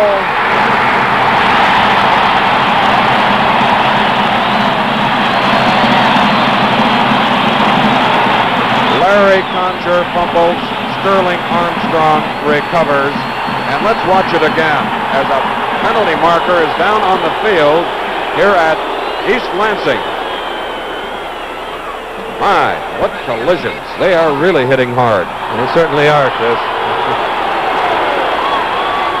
Offside against Michigan State on the play, Bud. That will give the ball back to Notre Dame. Let's look at that last play on stop action. You'll see what hard tackling really amounts to. The hard drive and the hard hit by Webster, the ball popping up in the air. Intercepted in the air by Armstrong. However, because Michigan State was offside, the Irish retained possession, first down on the Michigan State 25. On the 25, 5 yards to gain, down is replayed, second down, and going wide is Haley. And getting him in a hurry was Sterling Armstrong. His fumble recovery was nullified by an offside penalty against his defensive unit. So from the 21-yard line, it'll be third down and about 1. Michigan State is in the lead, 10-7. The Miami of Ohio graduate, former coach of Northwestern, Ara Parsegian. First down. Notre Dame and Larry Conger did it as Tom Regner did the blocking up front. And now Notre Dame. They started this drive on their own 20-yard line.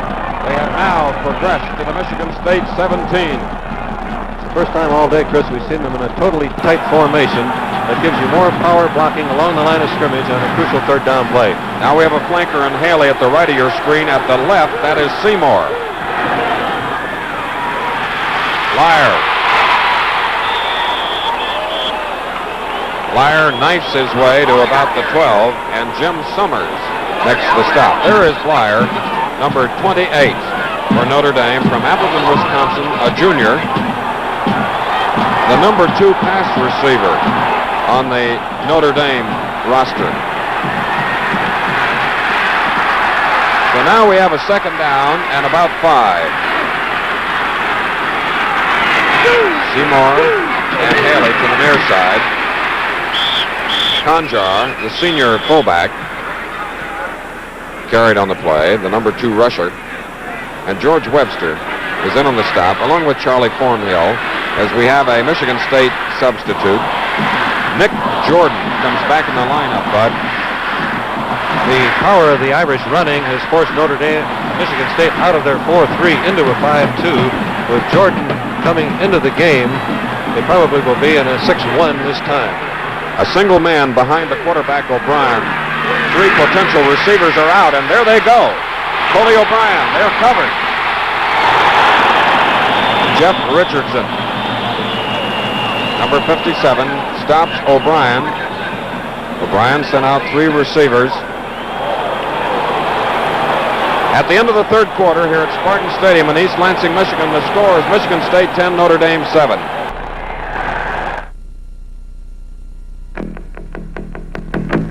Sunday, a night to remember. Voyage to the bottom of the sea. The outer hull's giving way! The FBI.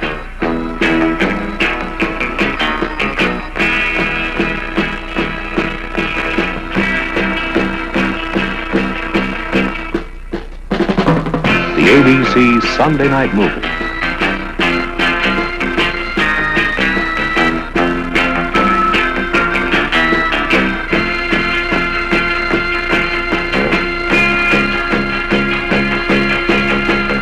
Sunday, one of 7 nights to remember. A season you won't forget. All in color on ABC. Watch the Noon Wine on ABC Stage 67 Wednesday night on ABC. A record crowd. And now with the final quarter about to start, it appears that Joe Azzaro, who has kicked 2 field goals this year in 2 attempts, will try to tie the score. From the 17 plus 10, a 27-yard kick. Here it is. It's good. Joe Azzaro from Pittsburgh, a senior, has just tied the score in the battle between the nation's number 1 and number 2 teams. And after 45 minutes, Chris, we're right back where we started. During this winter, ABC Sports will be privileged to bring you a great weekend sports lineup. On Saturday, you'll once again see the Professional Bowlers Tour, 90 minutes of exciting championship bowling by the top stars. And then, as usual, award-winning Wide World of Sports, traveling around the world to bring you the very best in athletic competition. And on Sundays, ABC Sports will bring you NBA basketball, another great season. On January 1st, the first game will feature the champion Boston Celtics against the Los Angeles Lakers in color from Los Angeles. Then it'll be the American Sportsman, as we have Azzaro kicking off to Michigan State. Frank Waters has the ball just across his own 20-yard line, and John Horney, a senior from Youngstown, Ohio, makes the stop, number 51 in white, and he'll remain on the field as Waters comes to the sideline. The score is tied, 10-10.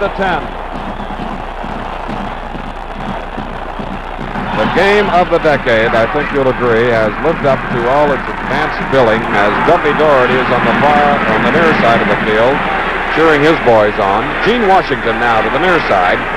1st and 10 for the Spartans. A long pass to Washington. Tom Shane covering on the play, along with Tom O'Leary, number 40. Jimmy Ray, who this year did not throw a tremendous number of passes. In fact, coming into the game, only 103, had only 6 interceptions and 10 touchdowns, and Washington has been his favorite target.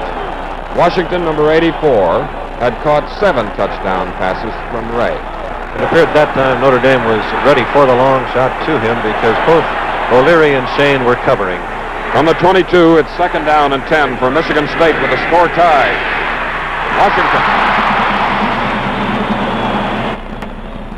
O'Leary, number 40, from Columbus, Ohio, a junior, made the play on Big Gene Washington, 6'4". And Bud, let's watch the it way he catches this ball, Chris, he certainly could have fumbled it. You see it on his shoulder there as he's hit, but he had good strength in his hand and wrist to not drop it as he was knocked out of bounds. That was a 2nd down play, and now we have a measurement. Cute.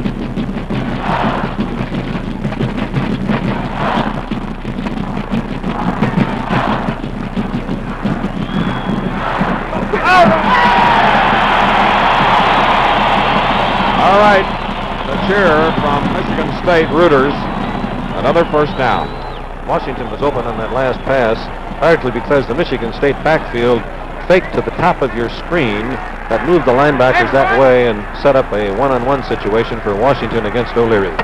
Okay, Bud Wilkinson. Chris Schenkel, along with Bud Wilkinson, hoping that you're enjoying this game. And Ray now is 6 for 12, 50% of his passes completed.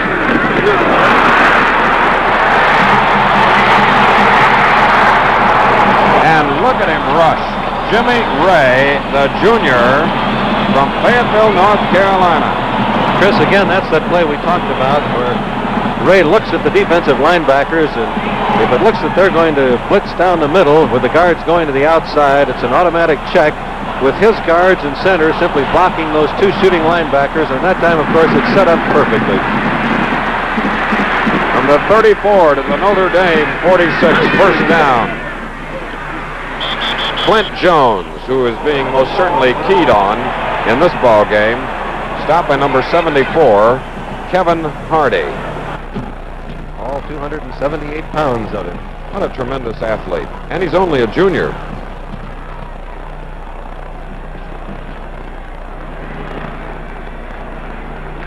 Don't forget, there will be a great game following this one on big NCAA and ABC doubleheader. Second down and 9.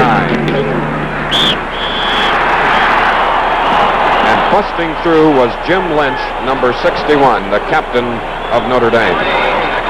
That time again, Ray was ready to run the sneak, but the blitz that Notre Dame had on came through every gap, and there was no daylight.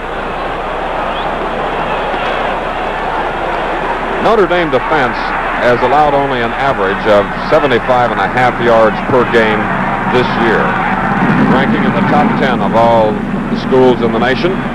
And now they have got to try and stop Michigan State, who has a 3rd and 11 from the 47.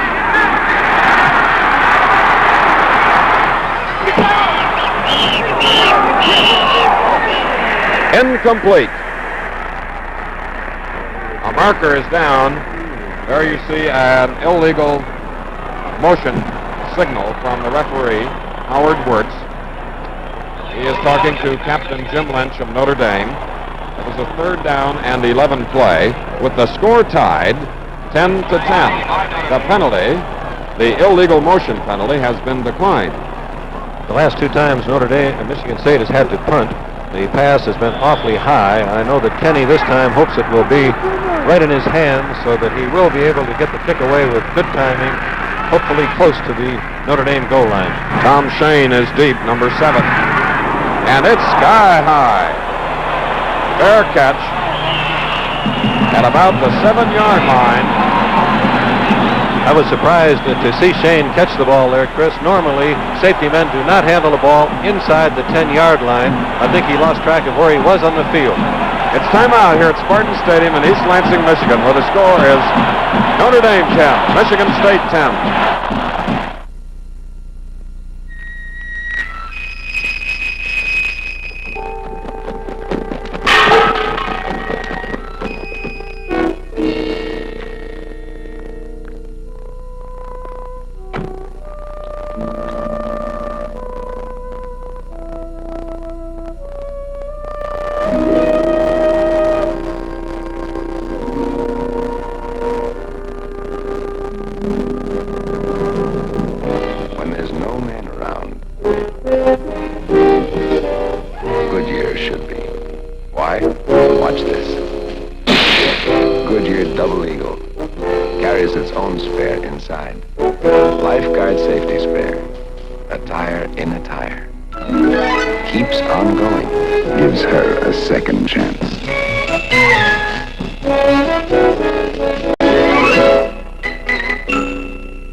Defensive play we have seen here today. On this particular tackle, Charlie Bailey and Charles Thornhill did the job. Now here are 2 teams. The number 1 scoring team in the nation at 37 points per game, Notre Dame, and the number 4 scoring team, Michigan State, with 31 points. Thus far, they have each scored 10. It's second down and 9 from the 8. Bob Blyer, the ball carrier. Charlie Bailey again There you get an idea of the 80,011 fans that are here today, a record crowd. This stadium was built in 1923, holding only 14,000. It has been enlarged 4 times since. Seymour to the near side, 3rd down and 6.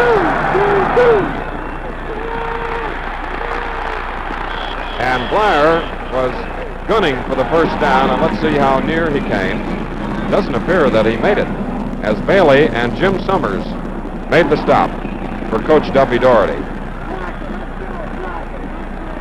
The most important place on the field to make the first down is when you're behind your own 20-yard line. Notre Dame took 3 hard shots in an effort to do so, but they fell short by a couple of yards and now are forced to punt. Kevin Hardy, who was the first 3-letter man in 19 years at Notre Dame, football, basketball, and baseball, will now punt for the Fighting Irish. Alan Brenner is deep. And Hardy gets off a beauty. At the 46, it's Alan Brenner. And Brenner is smashed by Tom Rigner, the offensive left guard from Kenosha, Wisconsin. As we look at Brenner, number 86. Excitement, color, and tradition every Saturday on NCAA college football. With time out here, the score is Michigan State 10, Notre Dame 10. Hey, Norm, how about a big smile? Hey. Thank you. Hi, I'm Bud Palmer. In just about 60 seconds, I'll have a color picture here of Philadelphia quarterback Norm Snead. You've probably been taking pictures for years, but if you haven't been using one of these Polaroid color pack cameras, you've really been missing something. There's nothing like seeing your pictures right after you take them. This model I'm using here is the finest automatic camera Polaroids ever made. But with Christmas just around the corner, you'll be glad to know that now there's a whole line of Polaroid color pack cameras starting at under $60. They all take color pictures in 60 seconds and black and whites in 15. Load the same easy way and use the same great film. And remember, they start at under $60. Okay, let's take a peek. This color is really something. Is there any other way to take pictures?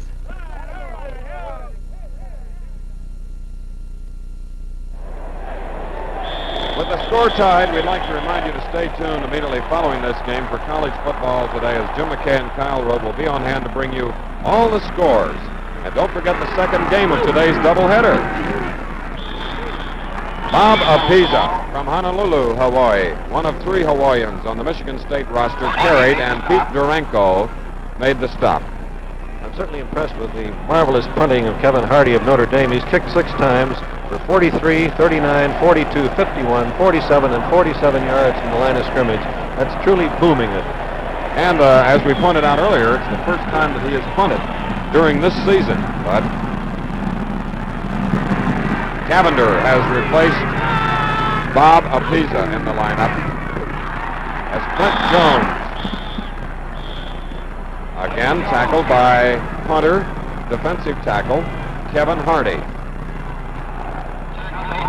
So with the ball now at the 49, it'll be a 3rd down coming up and 6 for Michigan State.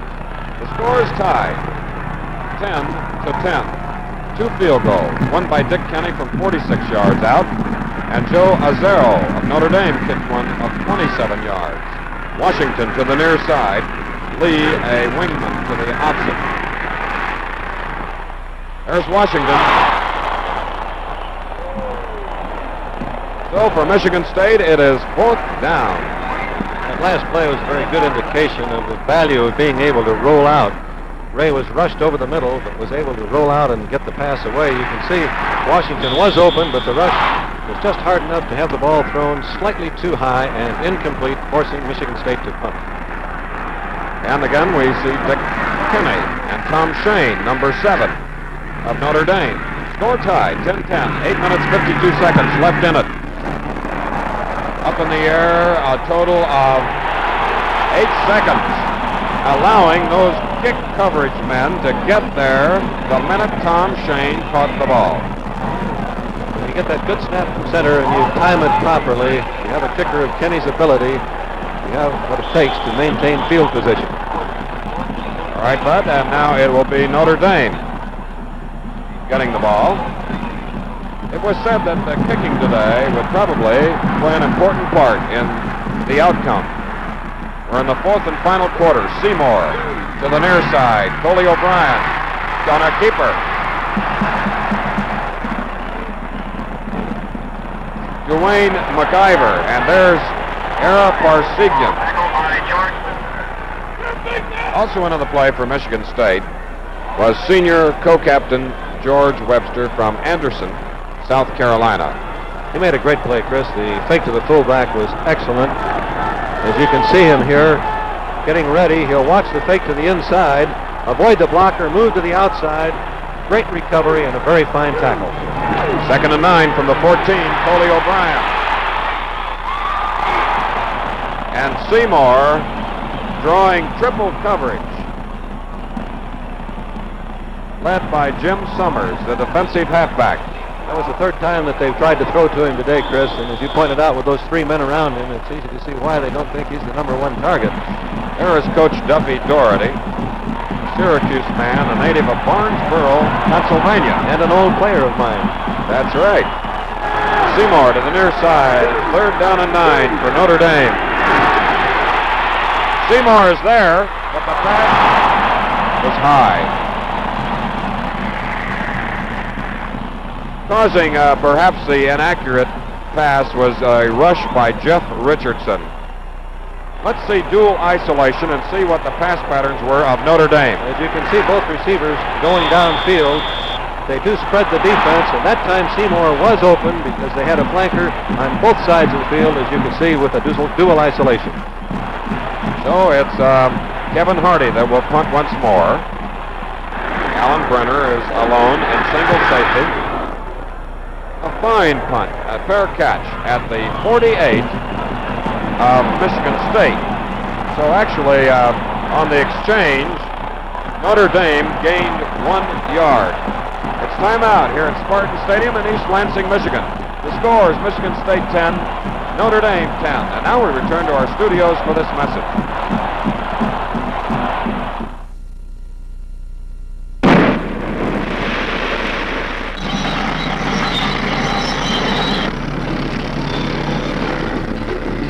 Light up a Camel. Camel's real taste satisfies longer. If you've forgotten how satisfying a real cigarette can taste, make your next smoke Camel.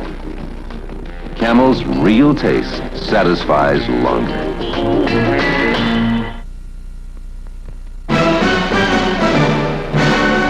A great new filter cigarette is born. New Camel filters. This is the one born rich, with that great Camel heritage of real taste. With that big Camel head start on flavor. Try Camel filters, the one born rich. Back again at Spartan Stadium in East Lansing, Michigan. The game of the decade. And there you see the score, 10-10. We have 7 minutes, 34 seconds left in the game, Bud. Notre Dame has been putting on a tremendous rush up the middle. I believe on this series of downs, we can see Michigan State work a little more on the Notre Dame flanks than they have been. The way they have run the ball has forced Notre Dame out of their 4-4 into the 6-2 that you see here. Jimmy Ray, who's 6 for 13 passing, sticks to the ground, and Dwight Lee, the junior from New Haven, Michigan, is stopped on the play by Captain Jim Lynch and John Pergine of Notre Dame. So the Spartans move the ball into Notre Dame territory to the 49, a gain of 3, so it'll be 2nd down and 7. 7-minute mark coming up now with the score tied.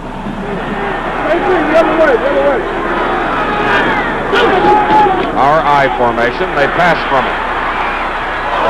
Intended for Dwight Lee, number 34 of Michigan State. This year he had caught 6 passes, and Jimmy Ray now is 6 for 14. He slipped a little bit that time, Chris, as he rolled out. The rollout is being used, of course, to avoid that tremendous rush up the middle. By rolling out, you're running away from people shooting up the middle if they are successful in getting through the gaps. From the 49 of Notre Dame, Michigan State, 3rd down 7. Our I formation.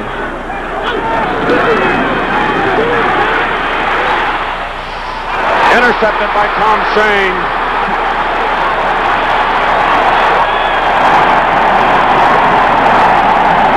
Tom Shane, a former quarterback at Notre Dame, will get another star on his gold helmet as a result of an interception here today. That was a beautiful play by Shane. He now has 5 interceptions, so we'll call him a 5-star Fighting Irishman. Credit for the rush there also. It forced Ray to throw when he's off balance. From midfield, Coley O'Brien gives to Rocky Blyer, who goes to the 45 of Michigan State. Charlie Thornhill and Jeff Richardson make the play.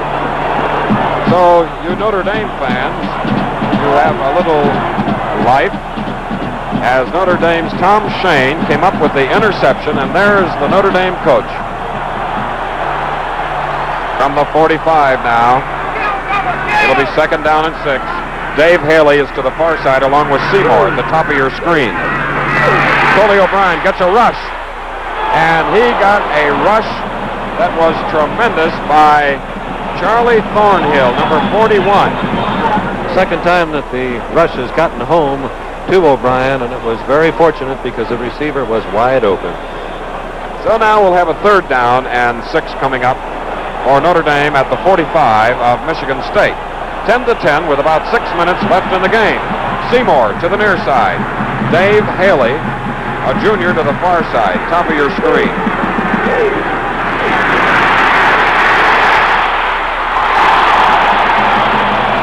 And pinching in was George Chatlis, number 82, on O'Brien. The pass was intended for Blyer. So, Bud, once more, it's a 4th down and 6 with the score tied in the closing moments of the big battle. The screen was set up perfectly. Had Chatlos not gotten to O'Brien to force him to throw before he was ready, that play could have gone the distance. There is number 86, Alan Brenner, for Michigan State, as Kevin Hardy will punt now for the 4th time here in the second half. And he skies it. It'll go into the end zone, through it, and it'll come back out where Michigan State will have the ball at their own 20-yard line. 1st down. We have just received word that after medical examination, Terry Hanratty has a shoulder separation, and his arm is in a sling, so needless to say, he won't have an opportunity to come back out and show his great skill. The interception gave Notre Dame much better field position than they've had at any time in the 4th quarter. Michigan State was within about 15 yards of field goal range. Now they're backed up 80 yards from the goal line. Apisa in at fullback from the 20, 1st down. Tom Shane, his 2nd interception.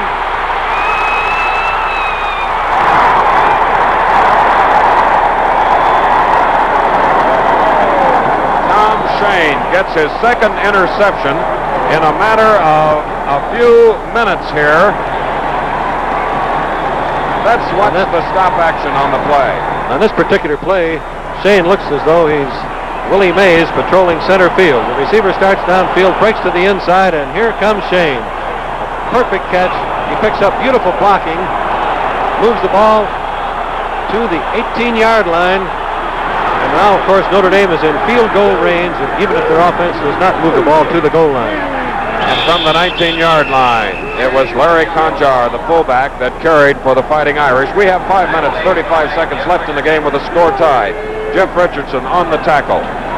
3 interceptions now by Notre Dame today, where Jimmy Ray this year was intercepted only 6 times in 9 games. Now it's a 2nd down and 9 for Notre Dame.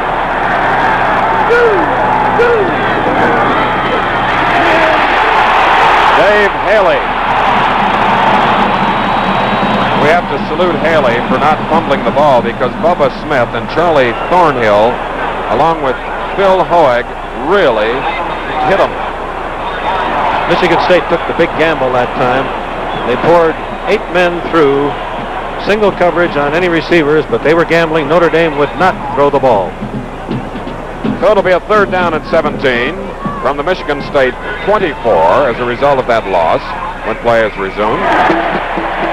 This Saturday must certainly rank as a great one for football fans. This game between the Fighting Irish and the Spartans of Michigan State will decide the national championship. And following this game, you'll see either the Southern California UCLA game with the Rose Bowl bid going to the winner, or the California Stanford game. So please consult your local listings for the time and game in your area. Capacity crowd, in fact, it's a record crowd of 80,011.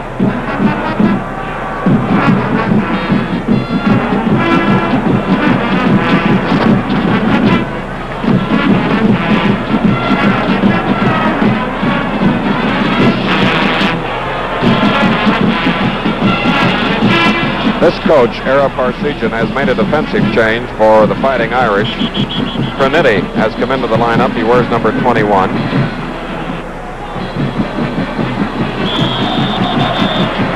Did I say defensive change? I meant an offensive change. 5 yards. Charleston, West Virginia, sophomore, number 21, Frank Cranitti. 5'8", 173, with a 3rd and 17 at the 24. Out goes Seymour. Flyer is out there. Bubba Smith tipped the ball. And Coley O'Brien now is faced with a 4th down and 17. With 4 minutes and 43 seconds left in the ball game. The score tied. Look how wide open Flyer was. Seymour was deep in the end zone, and there is Flyer. Very fortunate that that ball was tipped. Now they kick from the 31. It's a 41-yard attempt by Joe Azzaro. He's 3 for 3 this year. It's up. No good.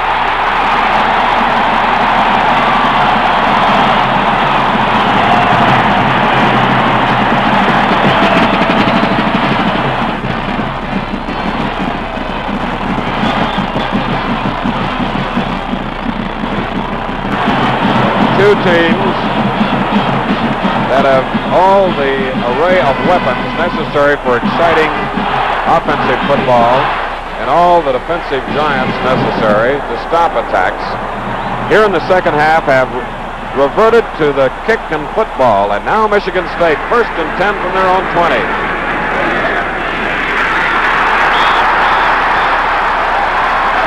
Clint Jones is thrown for a loss by Pete Duranko.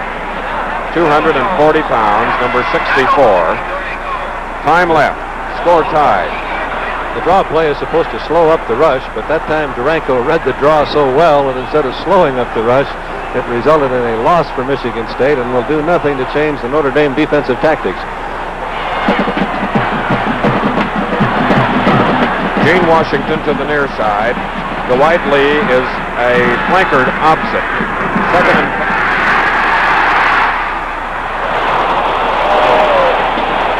that was a 2nd down and 15 play. The pass intended for Washington with O'Leary covering. And now Jimmy Ray has thrown 17. He has completed 6. Notre Dame has attempted 24, completing 8. This is a very tough call. Michigan State, of course, going for victory. They've got 3rd down, approximately 26 yards to go. Do you go for the long pass, which Notre Dame expects? Do you try the draw, the screen, or do you run a straight-ahead play expecting them to drop out? Let's see. Slot formation with a flanker. 3rd and 15. It's going to be mighty close. Cavender, the sophomore fullback, wheels his way out near the 30. And a measurement now is being requested by Jimmy Ray, the quarterback. Of all the calls that the quarterback could have made, that, of course, was the least expected. When you do the thing the defense does not expect, you're likely to come up with the big yardage. It's very close to the 1st down. I don't believe that he quite made it. Let's see. 3 minutes and 40 seconds left in the game with the score tied, inches away from a 1st down. And that's a good reminder on your screen right now. 4th down and a foot to go. The national championship riding. Do you kick it and play for a tie, or do you go for victory? And as you can see here, Michigan State believes in trying to win. Jimmy Ray at quarterback. And he gets it, first down, Michigan State. And there is a mark of confidence that coaching staffs have of their football team, Bud. It's also a mark of rare courage because tie games do not upset the alumni too much, but they're very unsatisfactory to the players and the coaches, and it was go for broke. That's right. The number 1, the number 2 teams in the country. Extraordinary teams. From the 31, first and 10 for Michigan State. 2 minutes, 55 left. And look at that pursuit by the Notre Dame defense. Jim Lynch, Alan Page, Kevin Hardy, all there on Jones, the All-American. Clinton Jones has been one of the fine running backs in the country for 3 years. The Notre Dame linebackers are keying on him. He's had great difficulty running from scrimmage today. And now Duffy Doherty is switching tackles. Jerry West and Roger Ruminski bringing in plays. Now it's a 2nd and 13 following that 3-yard loss from the 28. 2 minutes, 20 seconds left in the ball game. The score is tied.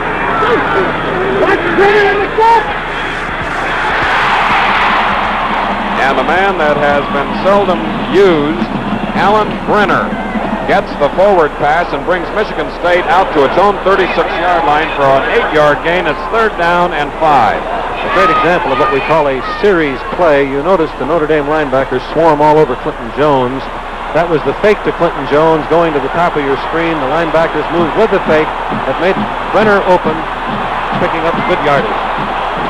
Now Brenner's to the far side on a 3rd and 5. Brenner broke the wrong way. Jimmy Ray threw the pass to the left. Brenner broke to the right. Smithberger covering.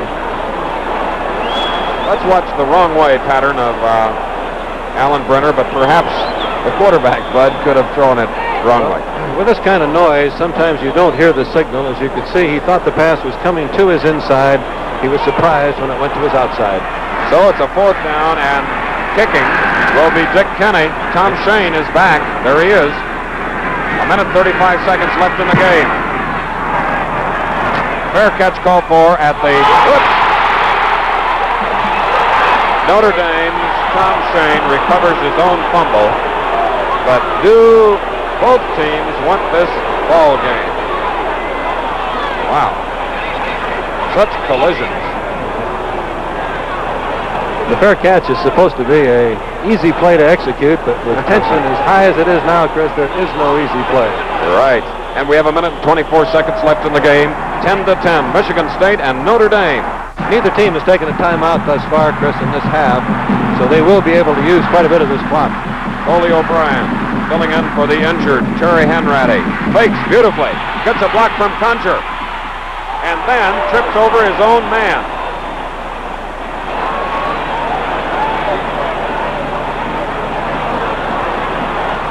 Great defensive play by Thornhill that time.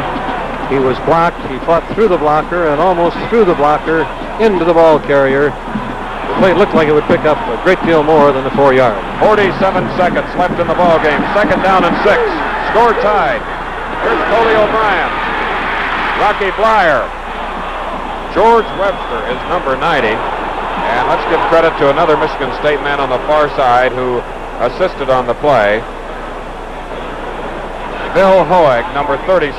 So now it's going to be a 3rd down coming up. The clock is stopped with 34 seconds left in the game. The score tied. The ball is at the 36-yard line. It'll be a 3rd down and 4, Bud. Michigan State apparently has confidence in their ability to stop Notre Dame on the next play because they are the team, Chris, that took the timeout. Michigan State, during the regular season, winning 19 straight. Coach Ara Parsegan, who has a tremendous record in his 3 years at Notre Dame. 24 victories, 3 losses, and 1 tie. At the moment, we have a tie ball game.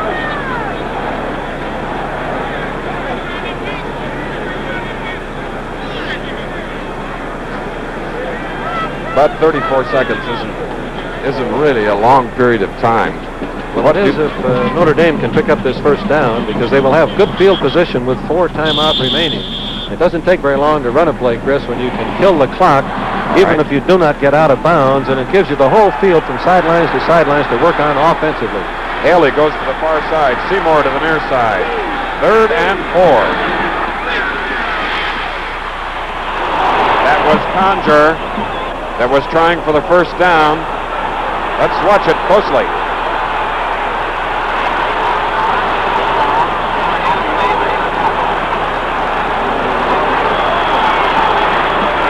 The referee indicated that it is a 4th down. They did not make the first down. It's just shy of the 40-yard line. And now Ara Parsegian faces the same decision that Duffy Doherty had a few moments ago. Do you kick it away, or do you try to keep possession of the football?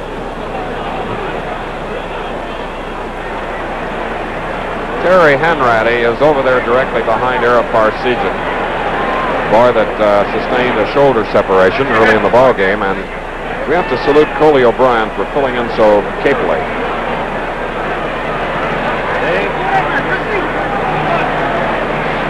Well, it looks as though we're going to have a player come into the ball game. Number 38 of Notre Dame comes into the lineup. That is Dushney, Ron Dushney in the lineup. The game does end in a tie, Chris. It's one of those contests that makes you feel they ought to have an extra period in college football. Okay, but Notre Dame lines up in an I with a wingback, and the linemen are in bunch. There they go, trying for the first down, and they get it. Coley O'Brien just kept that ball, and you see there are 10 seconds left in this battle. At halftime, it was 10-7. So we have only had a field goal kicked here in the second half. Touchdowns by Cavender of Michigan State today, by Gladio of Notre Dame, Dick Kenny kicking a 46-yard field goal, and Joe Azzaro kicking a field goal for Notre Dame. When you have two fine teams that are as well coached as these two 11s, they have an opportunity between halves to go in and discuss their strategy. Oftentimes they get pretty much of a defensive stalemate in the second half. 1st and 10 from the 41. Two dangerous men set out here to the near side. Blair and Seymour and Bubba Smith, number 95, breaking through as a Michigan State player, appears to have been shaken up on the blitz of the quarterback and the pinching by defensive end Phil Hoeg. So we have 6 seconds showing on the clock here at Spartan Stadium. That's the 3rd time out for Michigan State. With 2nd down coming up, it doesn't appear that they will be able to stop the clock enough to get possession themselves again. A 30-second meeting between these two schools in a series that has been most outstanding. Notre Dame leading in the series 17 games to 12, but since 1948, State has won 12 and Notre Dame has won 4. State won last year 12-3. The previous year, Notre Dame with John Hewitt and Jack Snow down the Spartans. Seymour to the near side. And Coley O'Brien retains possession, and it looks like that's all at Spartan Stadium. There's Coach Ara Parsegian coming across the field, the native of Cleveland, Ohio, in that maze of people, probably trying to find Coach Duffy Doherty. Arrow looking off to the near sideline, and currently there, at the moment, will not be any meeting between these two. Our thanks to our spotter Bill Friel and statistician Ben Gates. Once again, the final score, Michigan State 10, Notre Dame 10. This is Chris Schenkel, along with Bud Wilkinson, saying so long from East Lansing, Michigan. There's not much exhilaration or excitement now on either side. Michigan State fans or Notre Dame fans, they're more or less stunned by the final result in this ball game, and I can assume that Michigan State fans are pleased that they tied them in one way, but Notre Dame fans, on the other hand, are wondering what might have happened had Eddie and Hanratty and the others who were injured been able to play in this ball game. We looked for the long bomb to come from Hanratty to Seymour, but it never materialized. Jimmy Ray, on the other hand, did come up with a long bomb on a couple of occasions to his speedy fleet end, Gene Washington. And that was the big way that Michigan State was able to set themselves up into field position and go on in for the scores. The crowd now is not very excited or very noisy. They're just quietly wending their way toward the exits. I'm sure they're disappointed that neither team won the ball game.